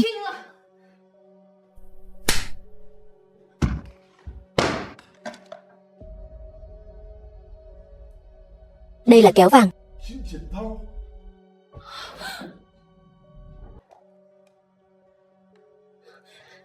Đừng lại đây. Con gái, đây là kéo vàng được ban tặng đấy. Kéo vàng, tín vật của hội trưởng hội đồng quản lý. Kéo vàng được ban tặng. Phùng Oanh, trả đồ cho chị tôi, đừng động đậy. Được lắm, Tô Cẩm Hy. Làm giả tín vật kéo vàng được ban tặng của hội trưởng hội đồng quản lý. Cô nói xem, là có ý đồ gì? Con gái, ba thấy cái kéo vàng này hình như là thật. Liệu có phải là... Ba chắc chắn là nhìn nhầm rồi. Kéo vàng được ban tặng rõ ràng đang ở trong tay hội trưởng, sao cô ta lại có được? Tôi biết rồi. Hay cho cô, Tô Cẩm Hy. Tôi nói Trần Triệu này, tại sao lại bênh vực cô như vậy? Thì ra là vì cái này. Ý cô là sao? Còn giả vờ nữa. Trước đây không có hội trưởng, một mình Trần Triệu một tay che trời. Bây giờ hội trưởng mới đến, Trần Triệu vì muốn giữ quyền lực liền cấu kết với cô làm giả tín vật, chính là muốn mạo danh hội trưởng để đoạt quyền, đúng không? Cô cười cái gì? Phim cung đấu thật sự hại người không ít. Bị tôi nói trúng rồi chứ gì. Bây giờ tôi sẽ đập nát cái đồ giả này, xem cô và Trần Triệu còn cấu kết thế nào nữa. Dừng tay. Anh làm gì vậy? Đừng lại đây. Phùng Vân, ông xem con gái ông nuôi dạy kia. Phó hội trưởng Trần, nghe tôi giải thích đã. Không cần giải thích nữa.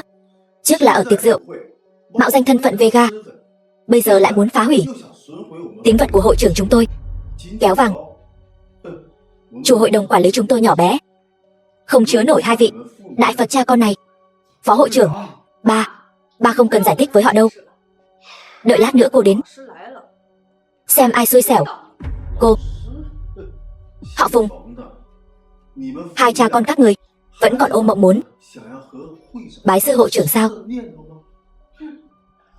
Anh tưởng chỉ có anh mới liên lạc được với hội trưởng sao? Bây giờ tôi có cái kéo vàng giả này trong tay. Lát nữa hội trưởng đến, tôi sẽ bẩm báo sự việc này đúng sự thật, bằng chứng rõ ràng. Đến lúc đó xem các người còn chối cãi thế nào. Tôi chỉ cần báo cáo chuyện này lên trên là lập được công lớn rồi. Hội trưởng chắc chắn sẽ nhận tôi làm đồ đệ.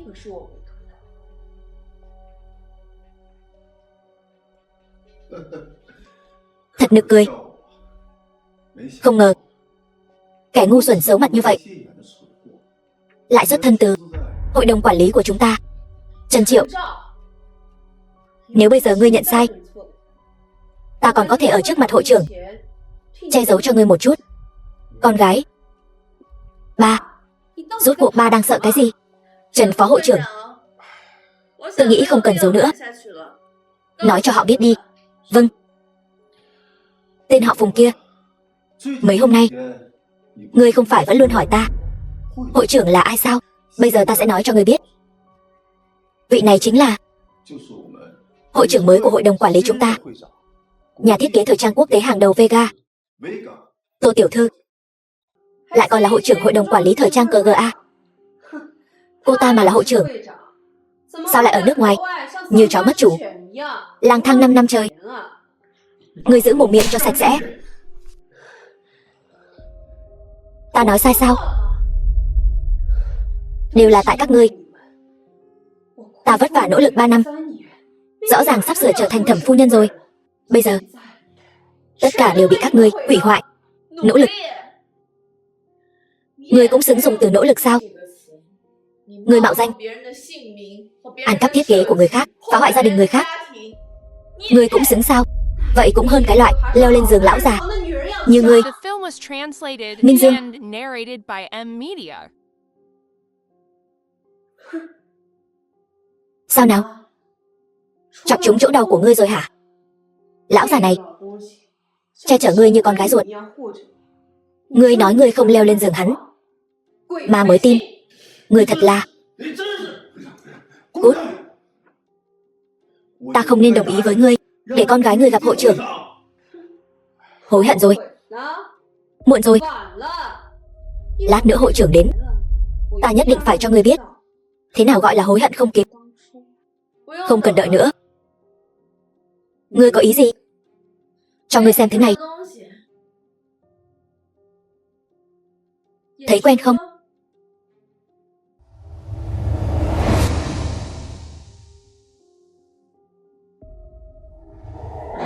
Không thể nào. Tại sao?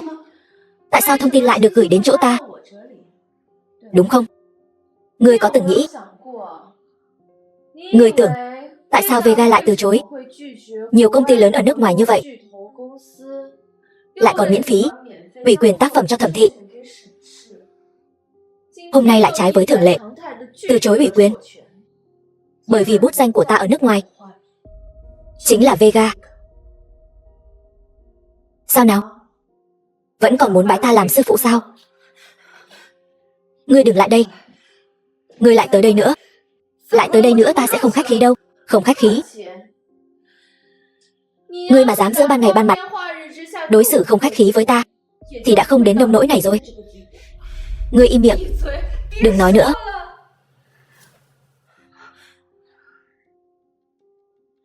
Oanh oanh, con gái ngoan của ta ơi. Trần phó hội trưởng, có một câu anh nói đúng. Anh không nên sắp xếp để chúng ta gặp mặt. Tô Cẩm Hy, cho dù cô là hội trưởng thì đã sao? Cô chỉ là đứa con gái bị Tô gia vứt bỏ. Tô gia sẽ không đồng ý cho cô kế thừa kéo vàng. Họ chỉ coi cô như một món quà để đem tặng người khác đổi lấy lợi ích. Cũng giống như việc gả cô cho Thẩm Nghị.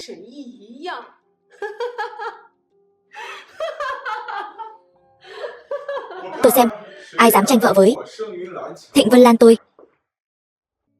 Người thừa kế Thịnh thị tập đoàn, cô cũng coi như có chút kiến thức. Nếu cô sớm sáng mắt ra như vậy thì sẽ không rơi vào kết cục như thế này. Phùng Oanh,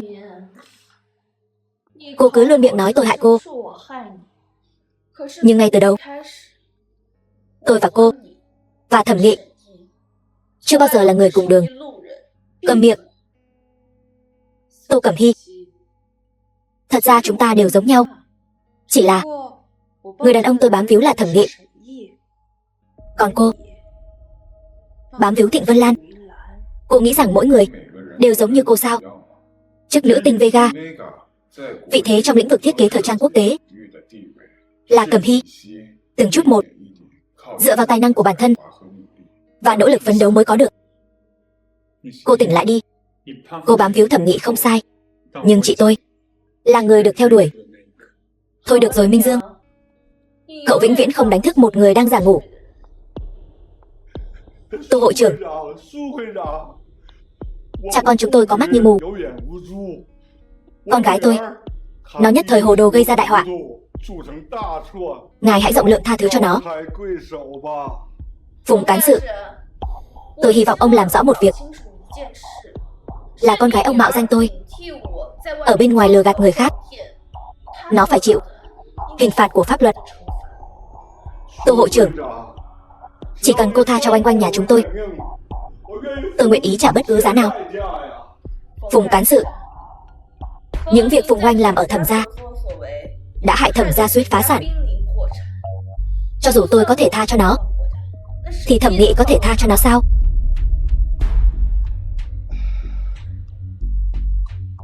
Chúng tôi vừa nhận được báo án, trong này có người tình nghi lừa đảo. Ai là Phùng Oanh? Mời đi theo chúng tôi. The film was translated and narrated by M Media. Mỗi lần anh đều đến kịp thời như vậy, có phải cố ý không? Sao lại bị thương nặng vậy? Để tôi.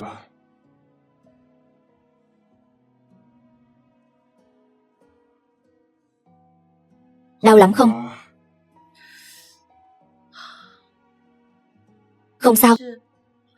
Làm nghề này, tay thường xuyên bị đâm bị thương là chuyện bình thường. Vậy thì sau này em phải cẩn thận đấy. Trước kia bị thương không có ai sót. Sau này nếu bị thương nữa, tôi sẽ đau lòng đấy. Tôi còn có việc. Tôi đi trước. Đi đâu vậy? Tôi phải đi tìm chị tôi. Thẩm Nghị hiện tại đã phá sản rồi. Tôi sợ hắn ta sẽ giận cá chém thớt lên chị tôi. Yên tâm đi. Bên phía Thẩm Nghị, tôi đã cho người theo dõi rồi. Chỉ cần hắn ta đi tìm chị cô, thì sẽ có người báo cho tôi. Hắn ta bây giờ chắc cũng chẳng còn tâm trí đâu mà làm chuyện khác, đang lo xử lý chuyện của công ty.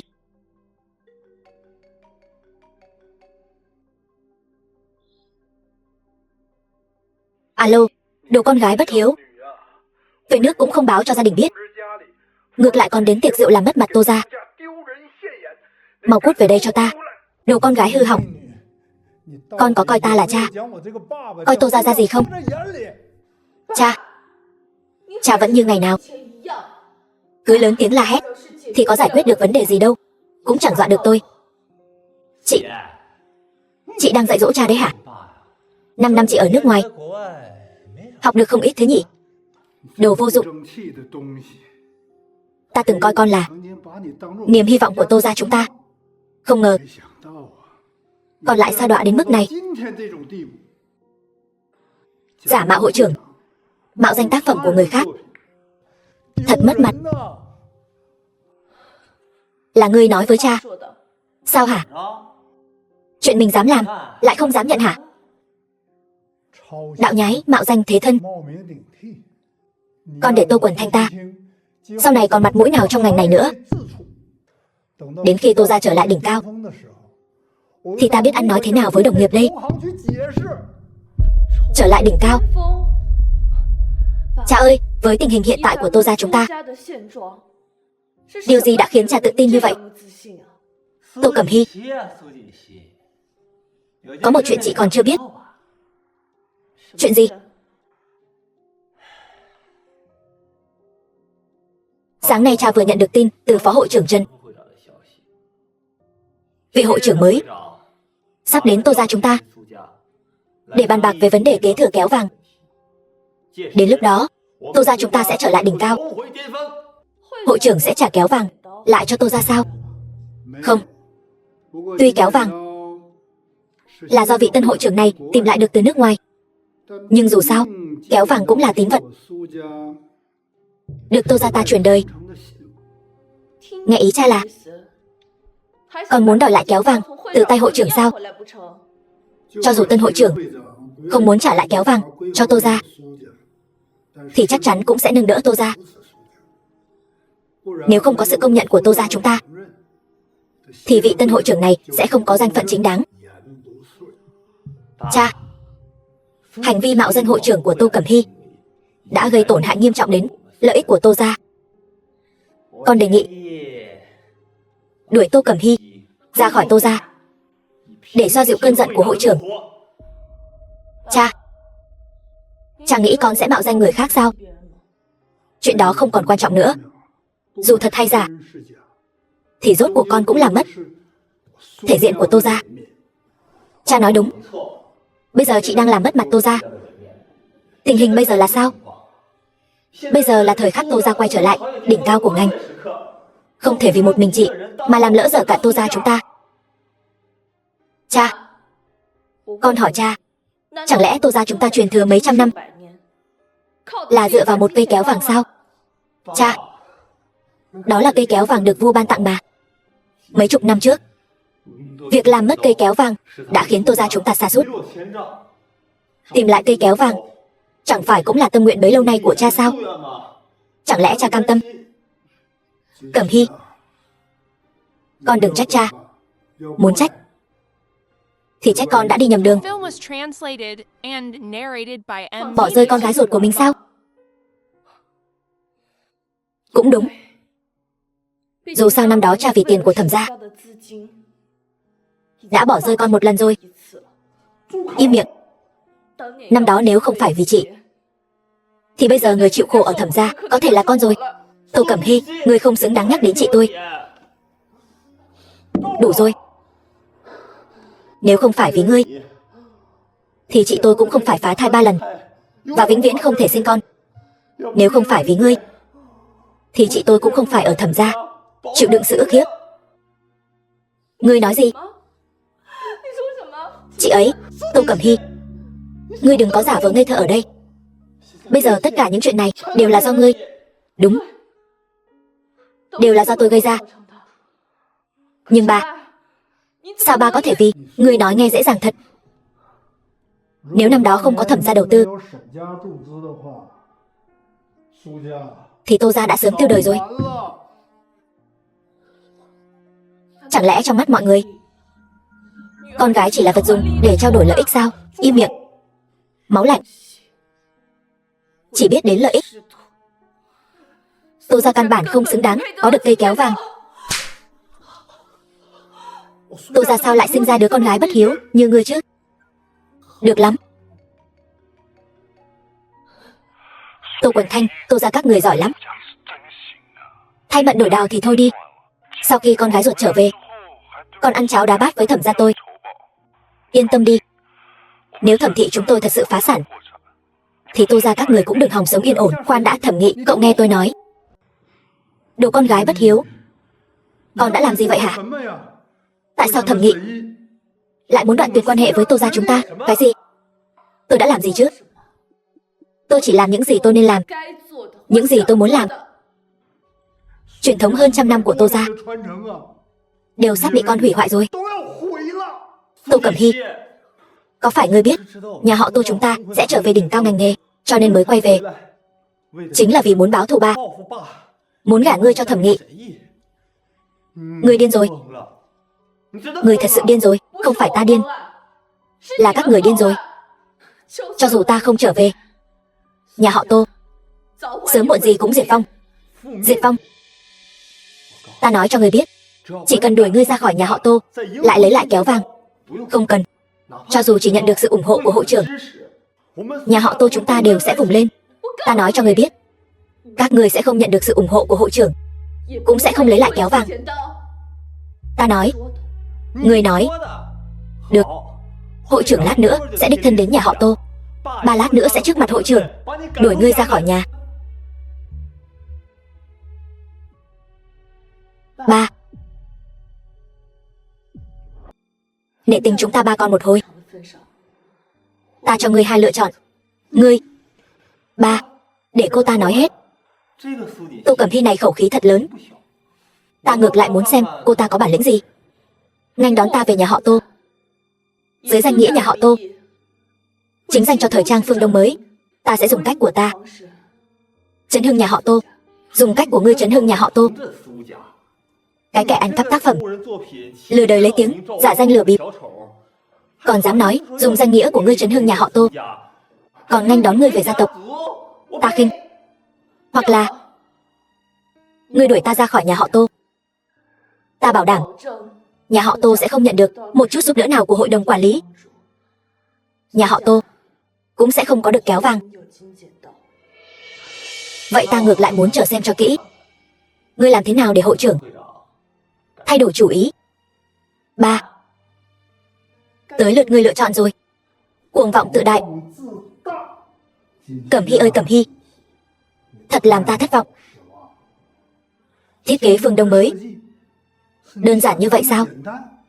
Ngươi tưởng ngươi là chức nữ tinh hả? Ta chính là Vega. Ngươi là Vega. Nhìn bộ dạng bây giờ của ngươi xem, có điểm nào giống như Vega có thể thiết kế ra tác phẩm như Mộng Hồi Vân Cẩm? The film was translated and narrated by M Media. Ta hiểu rồi. Ngăn cản ta trở về nhà họ Tô không phải là lý niệm và trình độ, mà là thành kiến. Nếu đã như vậy, được.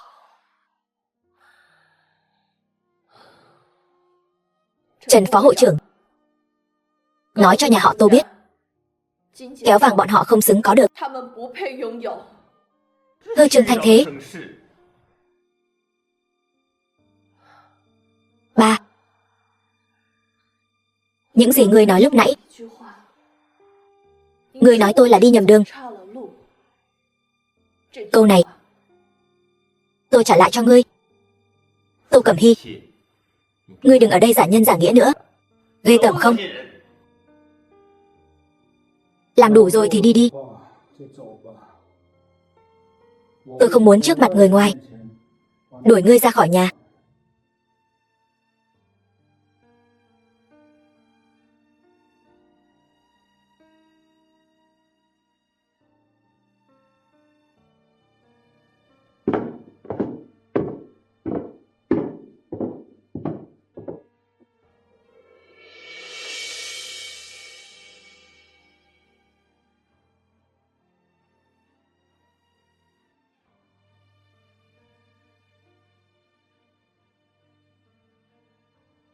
Cha, vì một Tô Cẩm Hy, không cần thiết phải vậy.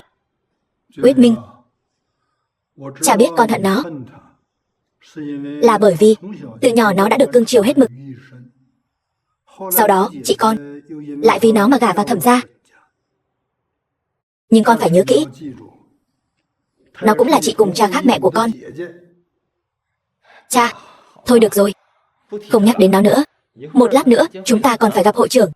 Đúng, Trần phó hội trưởng vừa gọi điện thoại đến, nói hội trưởng hôm nay sẽ đích thân đến thăm. Cũng không biết bây giờ đến đâu rồi. Con mau bảo người ta dọn dẹp cho đàng hoàng. Vâng.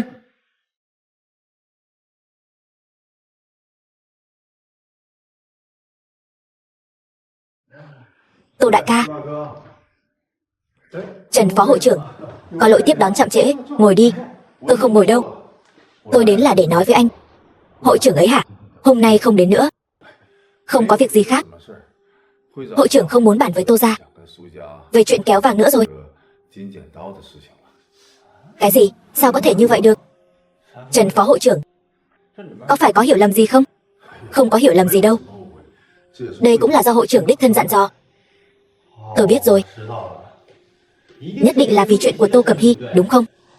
Trần phó hội trưởng, anh nhất định phải nói rõ với hội trưởng. Tô Cẩm Hy, chúng tôi đã đuổi nó ra khỏi Tô gia rồi. Cái gì? Đuổi ra khỏi Tô gia rồi? Đúng vậy. Trần phó hội trưởng, chúng ta quen biết nhau bao nhiêu năm rồi. Anh nhất định phải giúp tôi. Tô đại ca ơi Tô đại ca. Nếu là chuyện khác, tôi nhất định sẽ giúp anh. Chuyện này, anh đã sai rồi. Hơn nữa, còn sai rất nghiêm trọng. Trần phó hội trưởng, sao anh lại nói như vậy? Tô đại ca, sao anh không nghĩ kỹ lại xem, tại sao lúc này hội trưởng lại xuất hiện? Hơn nữa, còn chủ động đến bàn bạc với Tô gia về quyền sở hữu kéo vàng. Chẳng lẽ trong này có ẩn tình gì sao? Hồ đồ. Tô đại ca, anh thật là hồ đồ. Hội trưởng ấy hả? Chính là con gái ruột của anh, Tô Cẩm Hy đó. Cái gì? Cẩm Hy, nó lại là hội trưởng sao? Không thể nào. Cẩm Hy là hội trưởng.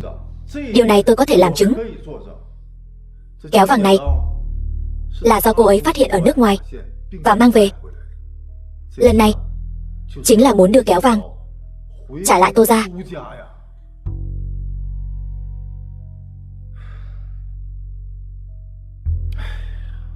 Tô đại ca, anh nói xem. Cẩm Hy là con gái ruột của anh, lời cô ấy anh không nghe, anh lại đi nghe những lời gièm pha. Một chuyện tốt đẹp như vậy để anh làm hỏng hết. Cẩm Hy lại là hội trưởng, khó trách cô ấy lại nói như vậy. Ba, con không phải nói chị con ở yến tiệc mạo danh chức nữ tinh sao? Cẩm Hy ngoài thân phận hội trưởng, cô ấy còn một thân phận khác. Cô ấy còn là người khai sáng phong cách phương Đông mới, nhà thiết kế hàng đầu thế giới, chức nữ tinh Vega. Cái gì? Vậy nói như vậy, những tác phẩm của cô ấy trong buổi tiệc rượu không phải mạo danh, thật sự là của cô ấy. Tôi đã nói hết những gì cần nói với mọi người rồi. Còn về sau, nhà họ Tô các người nên xử lý như thế nào? Tô đại ca, mọi người tự mình suy nghĩ cho kỹ đi.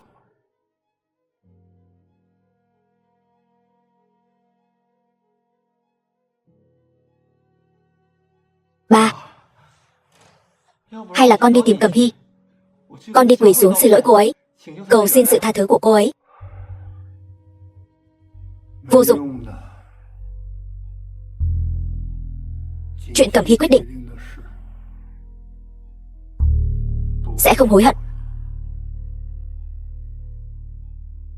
Nhưng ba, nhà họ Thẩm bây giờ đã trở mặt với chúng ta rồi. Kéo vàng là hy vọng cuối cùng của nhà họ Tô chúng ta. Nếu không có kéo vàng, vậy thì nhà họ Tô chúng ta tiêu đời rồi. Kéo vàng, tôi lại làm mất kéo vàng lần thứ hai rồi.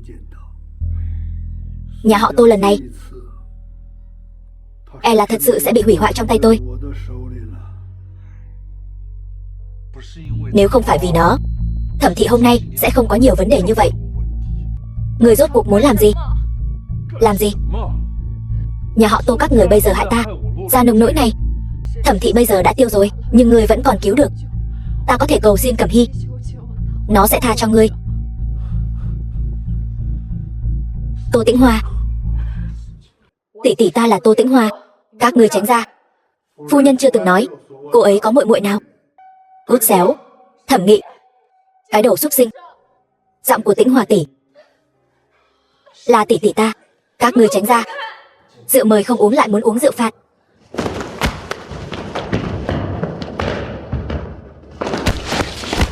Tỷ tỷ, mau vào cứu người.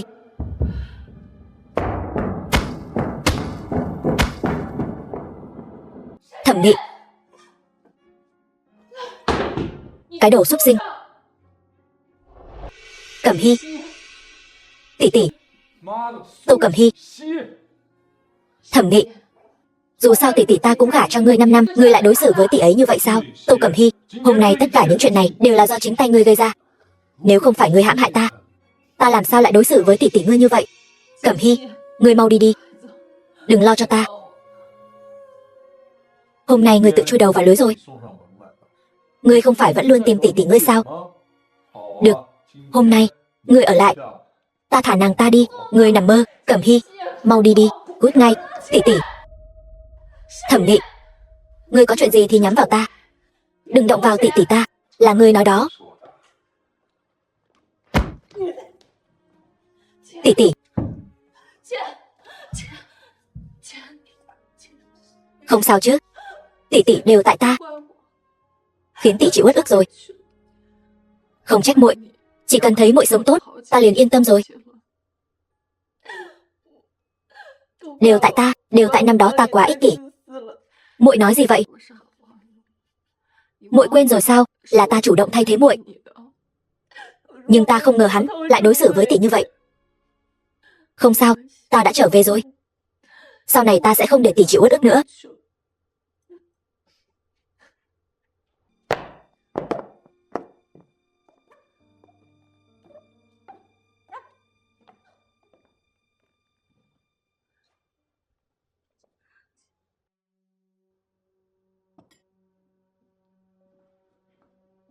Tô Cẩm Hy, ta nói cho ngươi biết, tỷ tỷ ngươi là đáng đời. Hơn nữa nếu muốn trách, thì phải trách ngươi. Là ngươi hại tỷ tỷ ngươi. Còn gì muốn nói nữa không? Ta muốn nói, ngươi và tỷ tỷ ngươi ai sống tốt hơn một chút. Ngươi. Tô Cẩm Hy, ngươi dám đánh ta. Ta muốn lấy mạng ngươi. Ngươi chính là dùng cái này đánh tỷ tỷ ta phải không? The film was translated and narrated by M. Ngươi yên tâm, ta không phải loại người như ngươi lấy việc ngược đãi người khác làm thú vui.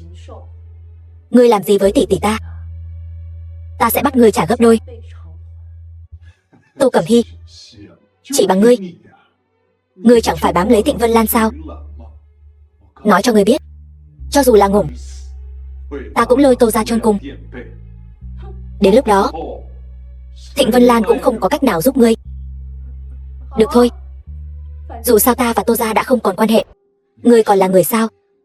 Không phải ta bỏ rơi Tô gia, là Tô gia bỏ rơi ta.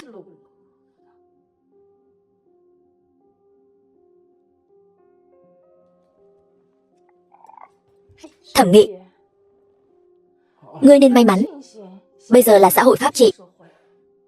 Nếu không, ta nhất định tự tay lấy mạng ngươi. Thả hắn ra.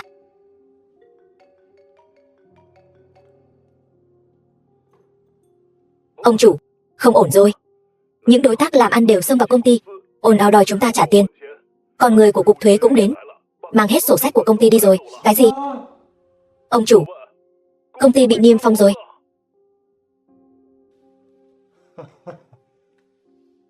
Tô Cẩm Hy, ngươi nghĩ như vậy là có thể hủy hoại ta sao? Ngươi đừng quên, ngươi bao nhiêu năm nay ủy quyền đều cho ta. Ta chỉ cần đem những ủy quyền này toàn bộ bán đi, ta vẫn có thể vùng lên. Thẩm Nghị, ngươi đừng quên, ta đã theo ngươi bao nhiêu năm nay. Ngươi làm những chuyện đó ta đều biết. Ngươi giam giữ ta bất hợp pháp, ngược đãi, liên quan đến buôn lậu.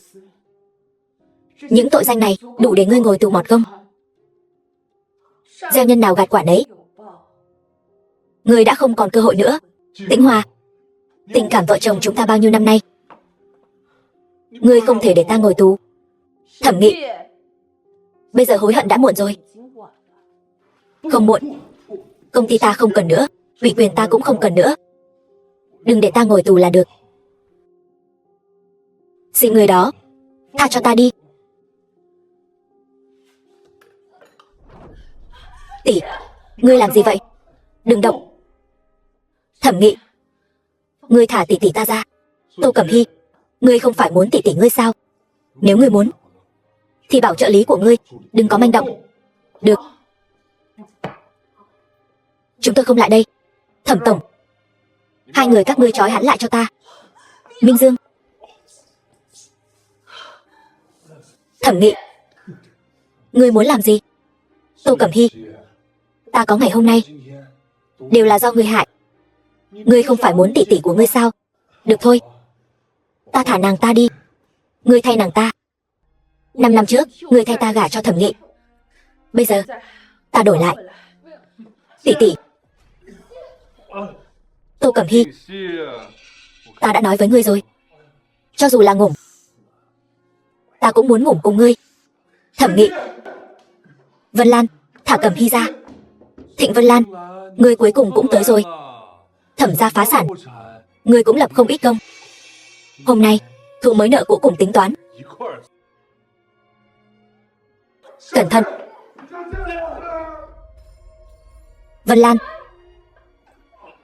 Cẩm Hy. Vân Lan.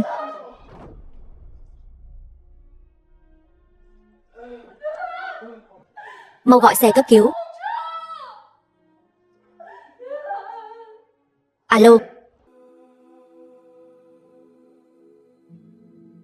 Tỷ, tỷ đã trông suốt đêm rồi, để ta làm cho.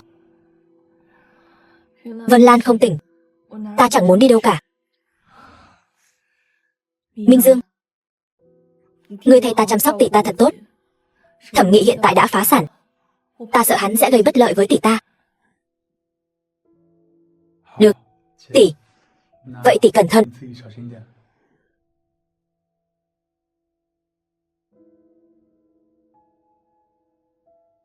Vân Lan, ngươi còn nói xem náo nhiệt không ngại rắc rối. Bây giờ thì hay rồi. Ta thừa nhận, ngươi thành công rồi. Từ cái nhìn đầu tiên ngươi gặp ta, ngươi đã muốn gây sự chú ý của ta. Bây giờ ngươi làm được rồi. Trong mắt ta toàn là ngươi. Vân Lan, ta nói ngươi có nghe thấy không? Bình thường ta đuổi cũng không đi. Bây giờ sao ngươi không nói gì? Ngươi mà không nói gì nữa, ta thật sự đi đấy. The film Thịnh was Vân Lan, translated ngươi nói gì đi chứ? and narrated by M Media. Ngươi tỉnh lại đi. Ngươi mà không tỉnh ta thật sự đi đấy. Thịnh Vân Lan.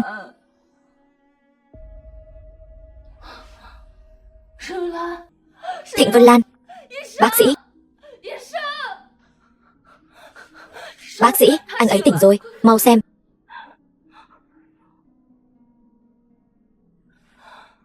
Cậu ấy vẫn chưa tỉnh, nhưng đã qua cơn nguy kịch rồi. Cảm ơn bác sĩ.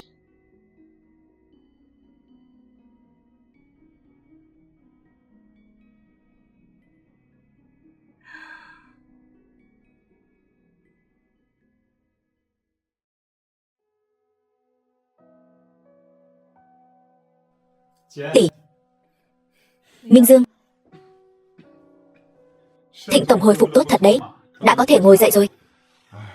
Đó là nhờ tỷ tỷ ngươi chăm sóc tốt đấy. Tất nhiên rồi. Ngươi không biết đâu, lúc ngươi hôn mê, tỷ ta. Tỷ ngươi làm sao?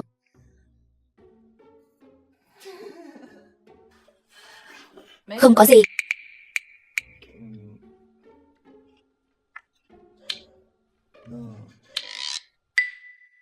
Đó là táo của ta. Tự gọt đi. Ta. Thịnh tổng, nói cho ngươi một bí mật. Lúc ngươi hôn mê, tỷ ta hết lòng hết dạ chăm sóc ngươi, còn lau người cho ngươi nữa. Bên dưới cũng lau sao?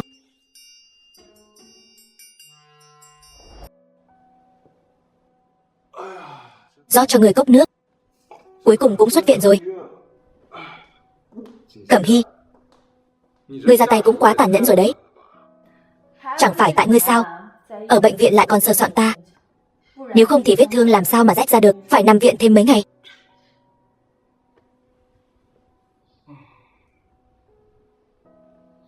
Tỷ tỷ, nghe nói Thịnh tổng xuất viện, tôi đặc biệt đến thăm anh ấy. Tỷ tỷ, mấy hôm nay tôi ở bệnh viện chăm sóc Vân Lan, không thể đến thăm tỷ, tỷ sẽ không trách tôi chứ? Sao lại trách em được?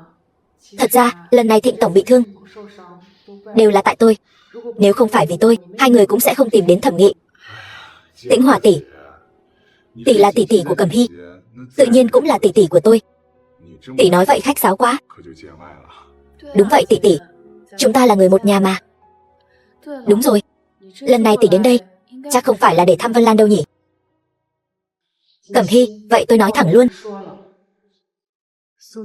Hiện giờ Tô gia đang rất khó khăn. Họ bảo tỷ đến đây hả? Không. Từ sau lần em rời khỏi Tô gia đã mất tất cả tài nguyên của hội đồng quản lý. Thêm vào đó, việc Thẩm thị phá sản đã ảnh hưởng đến Tô gia. Bây giờ Tô gia, tỷ tỷ, việc Thẩm thị phá sản không chỉ ảnh hưởng đến mỗi Tô gia, Hơn nữa, tài nguyên của hội đồng quản lý cũng không phải một mình tôi quyết định, nhưng hội trưởng là em mà. Họ nói với tỷ hả? Cẩm Hy, dù sao đi nữa, máu chảy trong người em vẫn là máu của Tô gia. Tỷ, tôi đã cho họ một cơ hội rồi, là tự họ không cần. Tĩnh Hòa tỷ, tỷ đừng nhìn tôi.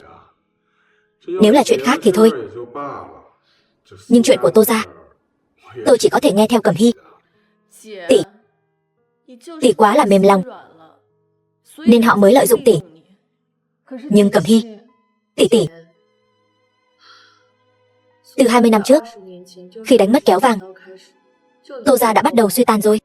Nếu không phải tỷ gả vào Thẩm gia, có được nguồn vốn, thì Tô gia đã phá sản từ lâu rồi. Cẩm Hy, tôi thật sự không thể trơ mắt coi Tô gia phá sản. Tỷ nói đi, rốt cuộc Tô gia muốn gì? Họ muốn bản quyền của Mộng Hồi Vân Cẩm. Em chưa giao nó cho Thẩm thị, vậy nên Tô Quyết Minh đã nói với tỷ hả? Cẩm Hy, sao em biết được? Tô bá bá rất coi trọng thể diện. Ông ấy đã đuổi Cẩm Hy ra khỏi nhà rồi.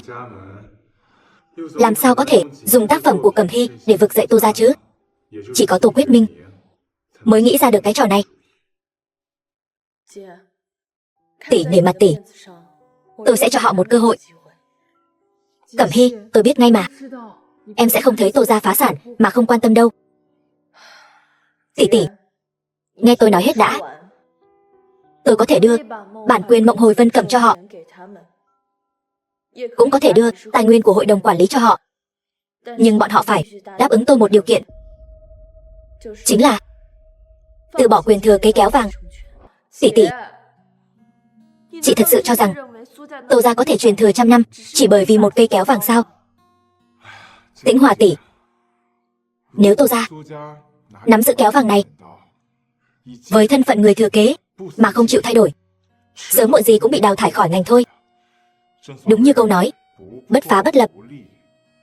Cẩm Hy cũng là đang giúp hắn đấy. Tôi hiểu rồi, tôi sẽ chuyển lời cho họ. Tỷ, dù không có Tô gia thì vẫn còn có tôi, yên tâm đi.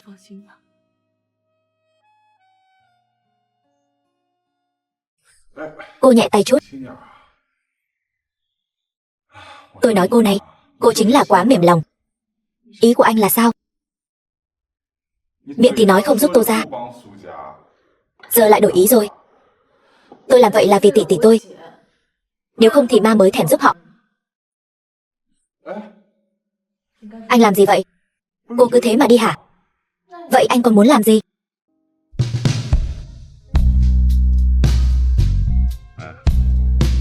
Tôi nghe hết rồi nhé.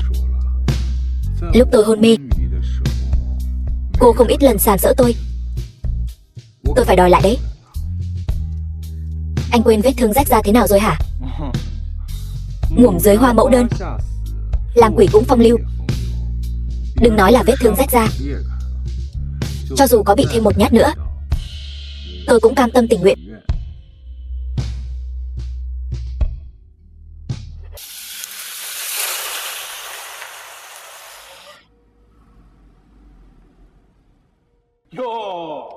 Người quen. Thẩm Nghị, sao anh lại ở đây? Đây chẳng phải là Tô hội trưởng sao? Phùng Oanh, cô không phải rất thắc mắc tại sao tôi không sao chứ? Tiếp thật, Thẩm Nghị ca thương tôi, rút đơn kiện rồi. Thẩm Nghị, sao anh còn dám xuất hiện ở đây? Anh không sợ bị bắt hả? Bắt tôi?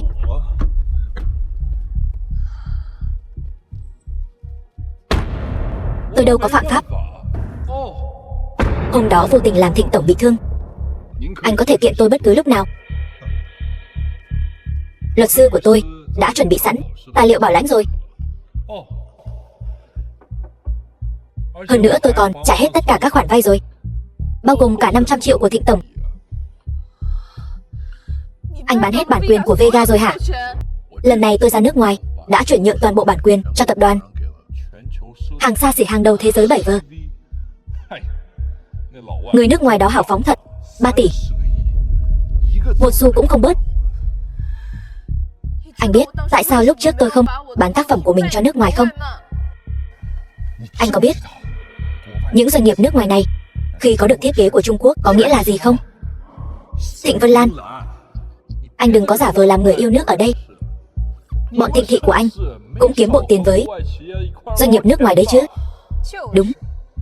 Tô Cẩm Hy, nếu cô yêu nước đến thế thì còn du học làm gì? Phương Đông mới cái gì chứ? Vớ vẩn. Treo đầu dê bán thịt chó. Không nói với các người nữa, chúng tôi phải đi ký hợp đồng với tập đoàn Bảy vừa rồi. Hẹn gặp lại.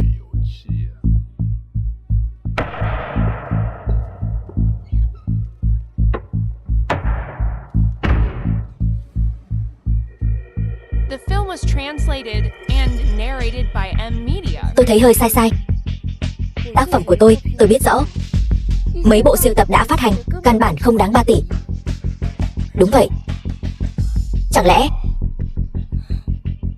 Mộng Hồi Vân Cẩm? Cẩm Hy, cô đợi đã. Tôi thấy chuyện này không đơn giản như vậy. Thẩm Nghị chắc chắn không có giấy phép thiết kế của Mộng Hồi Vân Cẩm đâu. Tôi dĩ nhiên biết. Anh ta chắc chắn đã dùng thủ đoạn nào đó.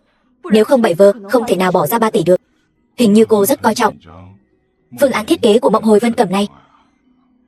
Mộng Hồi Vân Cẩm sử dụng kỹ thuật di sản phi vật thể trong nước, tuyệt đối không thể để nó truyền ra nước ngoài. Hai người sao lại quay lại rồi? Muốn chứng kiến tôi ký hợp đồng với Bảy Vơ sao? Tô Cẩm Hy, cô lại định đánh chủ ý lên 3 tỷ của anh Thẩm Nghị nữa chứ? Thẩm Nghị, anh căn bản không có giấy phép của Mộng Hồi Vân Cẩm. Tô Cẩm Hy, giờ cô đã nhận ra rồi sao? 3 tỷ này bao gồm cả giấy phép của Mộng Hồi Vân Cẩm. Tôi đoán quả nhiên không sai. Nhưng anh phải biết rằng tôi chính là chức nữ tinh Vega. Chỉ cần tôi còn ở đây, anh không có quyền bán giấy phép của Mộng Hồi Vân Cẩm. Tô Cẩm Hy, cô cũng đừng có lừa tôi. Cô chẳng phải muốn biết tôi dùng cách gì để thuyết phục với Bảy Vơ sao?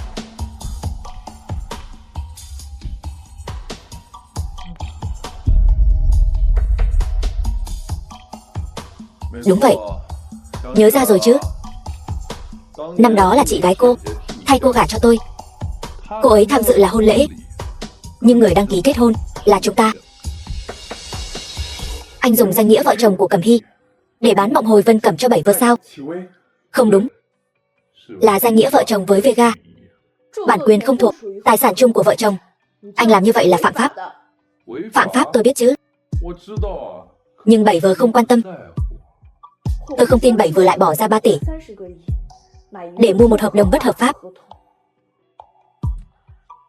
Thịnh Tổng, Tô Cẩm Hy, cô ấy chỉ là một nhà thiết kế, không hiểu vận hành thương mại. Nhưng anh là chuyên gia trong lĩnh vực này, không thể nào không biết chứ. Nhưng phải đợi đến khi Bảy Vơ lên sàn mới có thể khởi kiện. Những vụ tranh chấp kiểu này ít nhất cũng phải mất 7-8 năm mới có thể giải quyết rõ ràng. Tôi hiểu rồi. Đợi kết quả kiện tụng ra thì Mộng Hồi Vân Cẩm cũng lỗi thời rồi. Đúng vậy. Và chỉ cần hợp đồng được ký kết, Thẩm Nghị ca sẽ đưa tôi cao chạy xa bay. Thẩm Nghị, Phụng Oanh, tôi cho các người thêm một cơ hội cuối cùng. Chỉ cần các người không bán bản quyền Mộng Hồi Vân Cẩm, tôi có thể bỏ qua chuyện cũ. Thẩm Nghị, tôi có thể mua các bản quyền khác của anh, coi như là cho anh một con đường sống. Các người đang cầu xin tôi sao? Tổng giám đốc Thịnh thị tập đoàn và hội trưởng hội đồng quản lý thời trang đang cầu xin tôi. Tô Cẩm Hy, cô không phải rất lợi hại sao? Uy phong của cô trong buổi tiệc rượu hôm đó đâu rồi? Hồi đó cha tôi cầu xin cô như vậy, cô cũng không chịu nhượng bộ. Hôm nay sao lại bỏ qua hết rồi? Ở đây không có phần cô lên tiếng. Náo nhiệt thật đấy. Thẩm tổng, anh đang diễn trò gì vậy? Cô chính là đại diện của Bảy Vơ tập đoàn. Phải, cô là. Tôi là chức nữ tinh Vega. Tôi chưa từng ủy quyền Mộng Hồi Vân Cẩm cho bất kỳ ai. Cho dù Thẩm Nghị là người chồng hợp pháp của tôi, anh ta cũng không có tư cách bán nó. Vị nữ sĩ này, tôi không quen biết cô.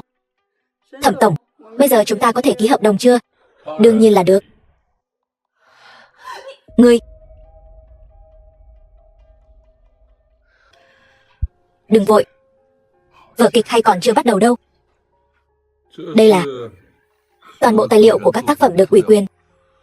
Đương nhiên, cũng bao gồm cả Mộng Hồi Vân Cẩm. Vậy Hà Tổng, khi nào thì khoản tiền có thể đến tài khoản? Số tiền còn lại trong vòng 3 ngày làm việc sẽ được chuyển vào tài khoản của ngài. Không còn vấn đề gì khác, tôi xin phép đi trước.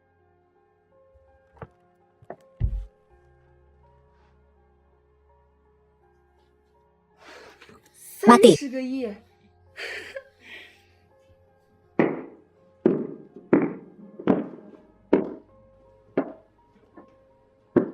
Tô Cẩm Hy, tôi đã nói với cô rồi, tôi sẽ không thất bại. Cảm ơn vì đã ủy quyền. Tạm biệt.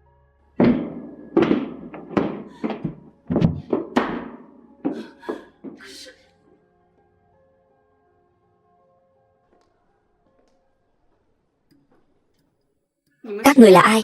Muốn làm gì? Thẩm Nghị phải không? Anh hiện đang bị tình nghi làm giả giấy ủy quyền, lừa đảo 7 vở tập đoàn. Mời anh hợp tác điều tra với chúng tôi, Thẩm Nghị ca. Chuyện này... Yên tâm đi, không sao đâu. 7 vở tập đoàn sẽ không thừa nhận chuyện này đâu. Nếu không, việc họ có được giấy ủy quyền sẽ chẳng còn ý nghĩa gì nữa. Anh sai rồi. Chính 7 vở tập đoàn đã báo cảnh sát. Nhất định là cô. Tô Cẩm Hy, là cô báo cảnh sát đúng không? Tô Cẩm Hy, bây giờ cô báo cảnh sát cũng vô dụng thôi. 7 vở tập đoàn bây giờ sẽ không thừa nhận đâu. Nếu không, tại sao họ lại mua giấy ủy quyền trong tay tôi chứ? Anh làm đấy hả?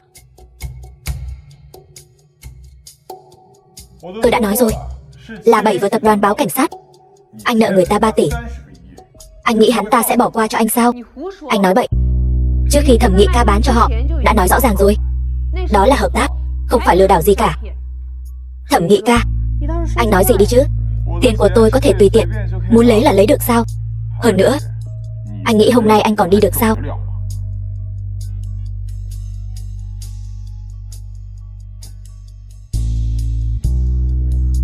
Hiểu rồi chứ? Thẩm Nghị ca, sao vậy? Tôi đã nói rồi, trò hay mới chỉ bắt đầu thôi. 7 vở tập đoàn là của anh. Nói chính xác là của gia tộc chúng ta. 7 vở tập đoàn vốn dĩ là sản nghiệp ở nước ngoài của Thịnh Thế tập đoàn. Người hại ta. Tôi hại chính là anh đấy. Nếu không, làm sao anh lại về nước tự chui đầu vào lưới chứ? Vậy tất cả những chuyện này đều do anh sắp đặt. Là do hắn tham lam. Nếu không thì cũng sẽ không mắc bẫy. Thẩm Nghị ca, rốt cuộc là chuyện gì vậy? Được lắm, hai tên khốn nạn các người liên kết lại gài bẫy tôi. Tôi sẽ kiện các người. Được thôi. Có cần tôi tìm luật sư giúp anh không? Đúng rồi, luật sư mà 7 vở tập đoàn tìm cho anh. Thế nào rồi? Thẩm Nghị, đi theo chúng tôi một chuyến.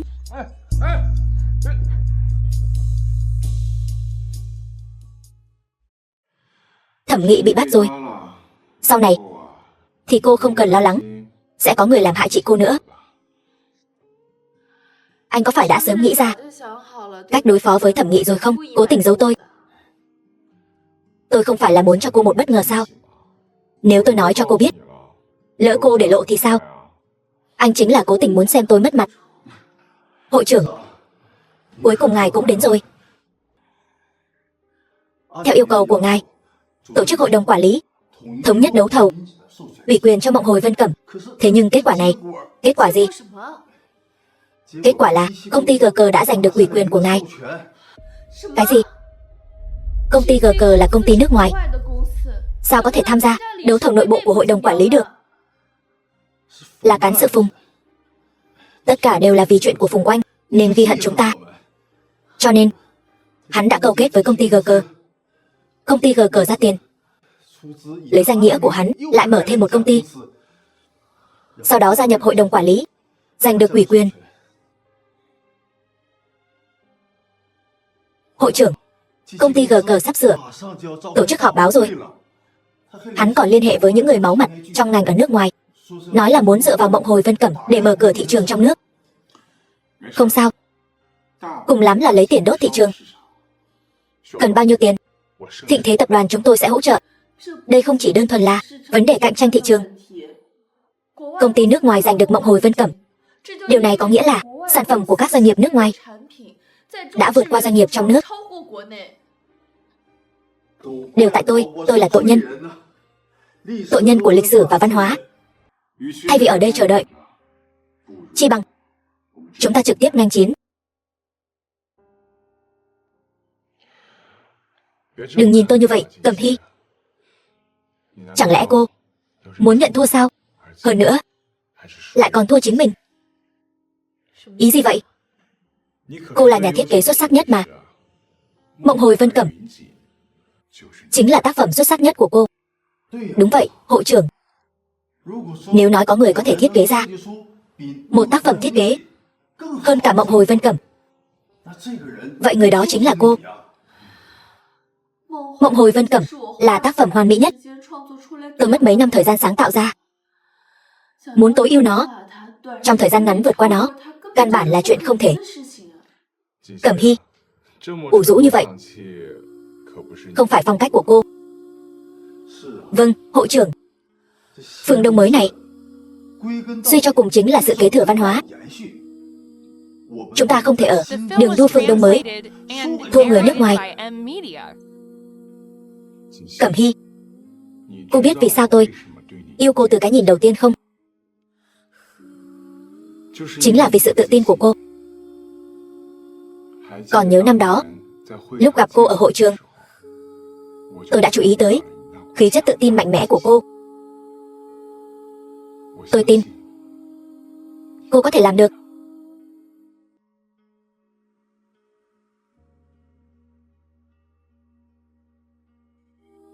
Đúng vậy. Chú Trần, tôi muốn dùng danh nghĩa của mình thành lập một thương hiệu Phương Đông mới. Đến lúc đó, phiền chú chạy một chuyến. Vâng. Vậy tên thương hiệu là gì? Gọi là Hoa Cẩm Tư. Được, tôi sẽ đi làm ngay.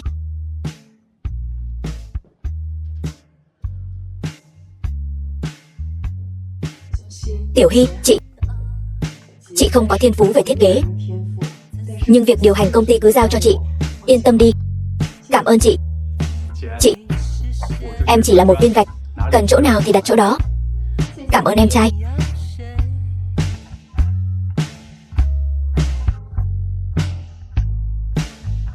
Hoa Cẩm Tư.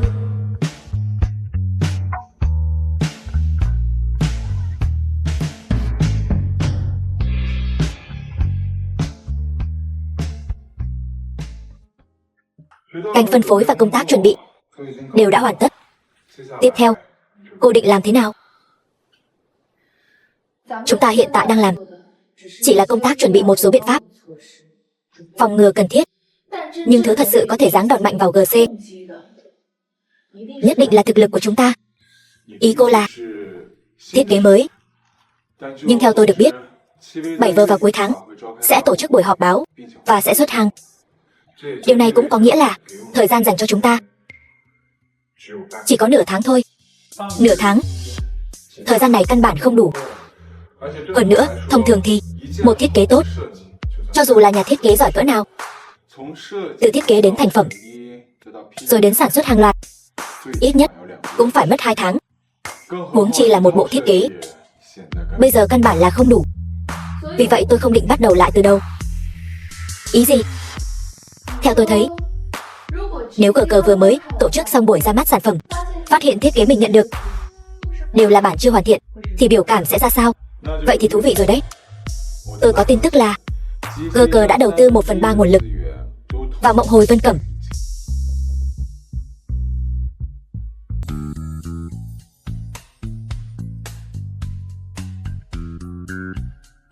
Tỷ, đây là Mộng Hồi Vân Cẩm sao? Chính xác mà nói, là toàn bộ tài liệu của Mộng Hồi Vân Cẩm. Đây là bản vẽ tôi sáng tạo và hoàn thành trong vòng 5 năm. Tỷ, ý này là sao? Mộng Hồi Vân Cẩm hoàn toàn do một mình tôi thực hiện. Vì vậy, không thể tránh khỏi có một số suy đoán chủ quan. Tôi muốn mời một vài nhà thiết kế để cho tôi một vài ý tưởng Nhưng mà những nhà thiết kế thông thường thì họ cũng chẳng thể đưa ra ý kiến hữu ích nào đâu. Còn những nhà thiết kế hàng đầu thì họ có chịu làm mấy việc lặt vặt này không? Tô đại tiểu thư ra lệnh một tiếng. Tìm vài nhà thiết kế chẳng phải dễ như trở bàn tay sao? Trần phó hội trưởng đã giao những bản vẽ này cho những nhà thiết kế được chọn lọc, cùng nhau đưa ra ý kiến. Tôi tin sẽ sớm hoàn thành thôi.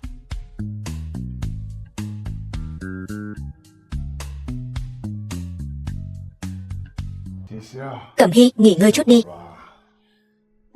Không được, thời gian gấp, nhiệm vụ nặng nề. Tôi phải vẽ ra tất cả các phương án mà mỗi nhà thiết kế đưa ra. Cái này vẽ đúng là qua loa chiếu lệ quá. Thịnh tổng, dù sao thời gian cũng gấp gáp, mọi người đều đã cố gắng hết sức rồi. Trong số những phương án này, tôi thấy cũng có cái được đấy chứ. Trần phó hội trưởng, đừng nói với tôi là ông vẽ cái này nhé. Tôi không giỏi lắm về thiết kế truyền thống.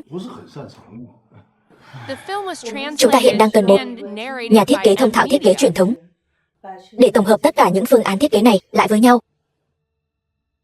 Trần phó hội trưởng, ông có đề cử ai không? Tôi có một người. Chỉ là cái gì? Ý ông là hắn ta sao? Hắn ta không thể nào giúp tôi được. Thay đổi tư duy, yếu tố sáng tạo, thà lấy mạng hắn ta còn hơn. Mọi người đang nói đến Tô Bá Bá sao? Hiện nay chỉ có ông ấy là nhà thiết kế kiên trì với thiết kế truyền thống thôi. Nhưng mà anh nghĩ ông ấy sẽ giúp tôi, đứa con gái bị Tô gia ruồng bỏ này sao? Hội trưởng, cô có nhận ra cô và cha cô cùng một loại người không? Mặc dù bề ngoài hai người kiên trì những điều khác nhau, cô làm phương Đông mới, ông ấy kiên trì làm thiết kế truyền thống, nhưng cả hai người đều muốn phát huy thiết kế phương Đông. Đúng vậy. Ba, con luôn miệng nói muốn làm phương Đông mới, muốn đổi mới. Ta muốn xem thử những năm con ở nước ngoài đã học được những gì.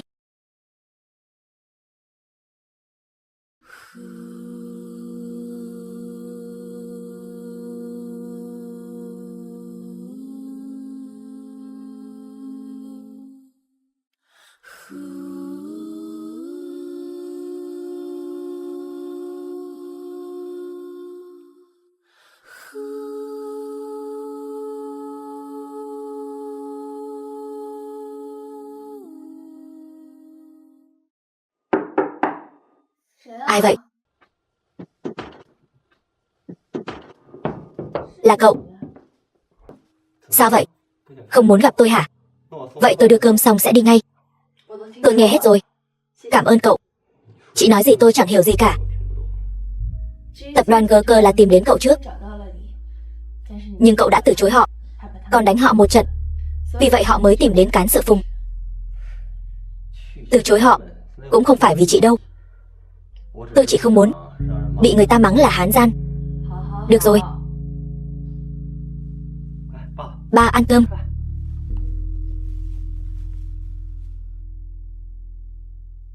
Của chị. Đừng có làm mất mặt nền văn hóa 5.000 năm của chúng ta, nếu không tôi không tha cho chị đâu. Biết rồi.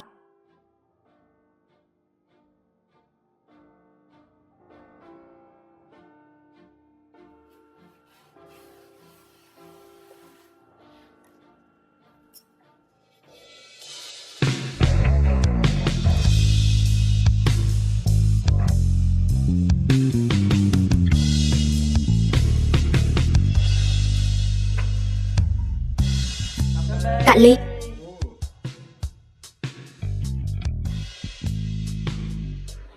Chị, chúng ta thật sự làm được rồi. Bây giờ vạn sự đã sẵn sàng, chỉ còn chờ buổi họp báo của GK ngày mai nữa thôi. Thịnh tổng, lại đến phân đoạn mà ngài thích nhất rồi. Phân đoạn gì? Xem náo nhiệt mà không sợ rắc rối. Chỉ đúng một nửa thôi. Không có ngài thì buổi họp sẽ rất nhạt nhẽo. Cạn ly. Nhà thiết kế quốc tế nổi tiếng Vega.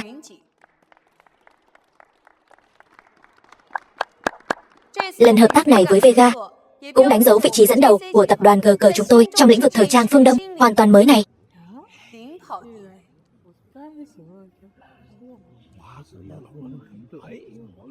Sao vậy?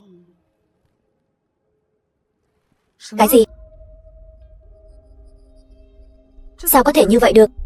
Phùng tổng, thiết kế của công ty họ đã được công bố trên trang chính thức rồi. Cửa hàng trực tuyến và cửa hàng truyền thống cũng đã bắt đầu bán đồng bộ. Sao trước đây tôi không nhận được tin tức gì vậy? Chuyện này, Phùng tổng, chúng tôi vừa nhận được tin Vega đã thành lập thương hiệu riêng của mình, Hoa Cẩm Tư, và nhắm vào Mộng Hồi Vân Cẩm, đã cho ra mắt sản phẩm thiết kế hoàn toàn mới. Ngài nghĩ sao về việc này? Phùng tổng, xin hỏi ngài có biết gì về tin tức kết hôn của Thịnh Vân Lan, người thừa kế tập đoàn Thịnh Thế, và nhà thiết kế Vega không? Sản phẩm mới của Hoa Cẩm Tư, về cả thiết kế lẫn chất lượng, đều vượt xa công ty của ngài. Xin hỏi Phùng tổng, sản phẩm mới của công ty ngài có sức cạnh tranh như thế nào trong lĩnh vực thiết kế phương Đông mới này? Ngài có bao nhiêu tự tin không? Những câu hỏi mọi người đặt ra đều không liên quan đến buổi họp báo lần này của chúng tôi. Vẫn mong mọi người có thể tập trung sự chú ý vào Mộng Hồi Vân Cẩm. Phùng tổng, theo tôi được biết, tập đoàn Thịnh Thế đã đầu tư vào Hoa Cẩm Tư và quảng bá trên toàn cầu. Xin hỏi, điều này có ảnh hưởng gì đến Mộng Hồi Vân Cẩm không?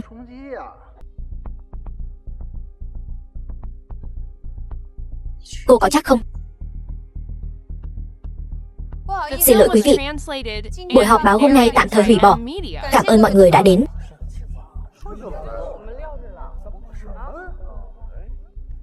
Thật là, lúc đầu là các người chủ động liên lạc với tôi mà. Sao có thể đổ hết trách nhiệm lên tôi được? Đủ rồi. Lần này GG chúng ta đầu tư mấy tỷ độ sông độ biển rồi, giá trị thị trường cũng bốc hơi mấy chục tỷ. Thì liên quan gì đến tôi? Dù sao lần này cô phải gánh chịu toàn bộ tổn thất. Không trả được nợ thì cứ chờ bị kiện đi.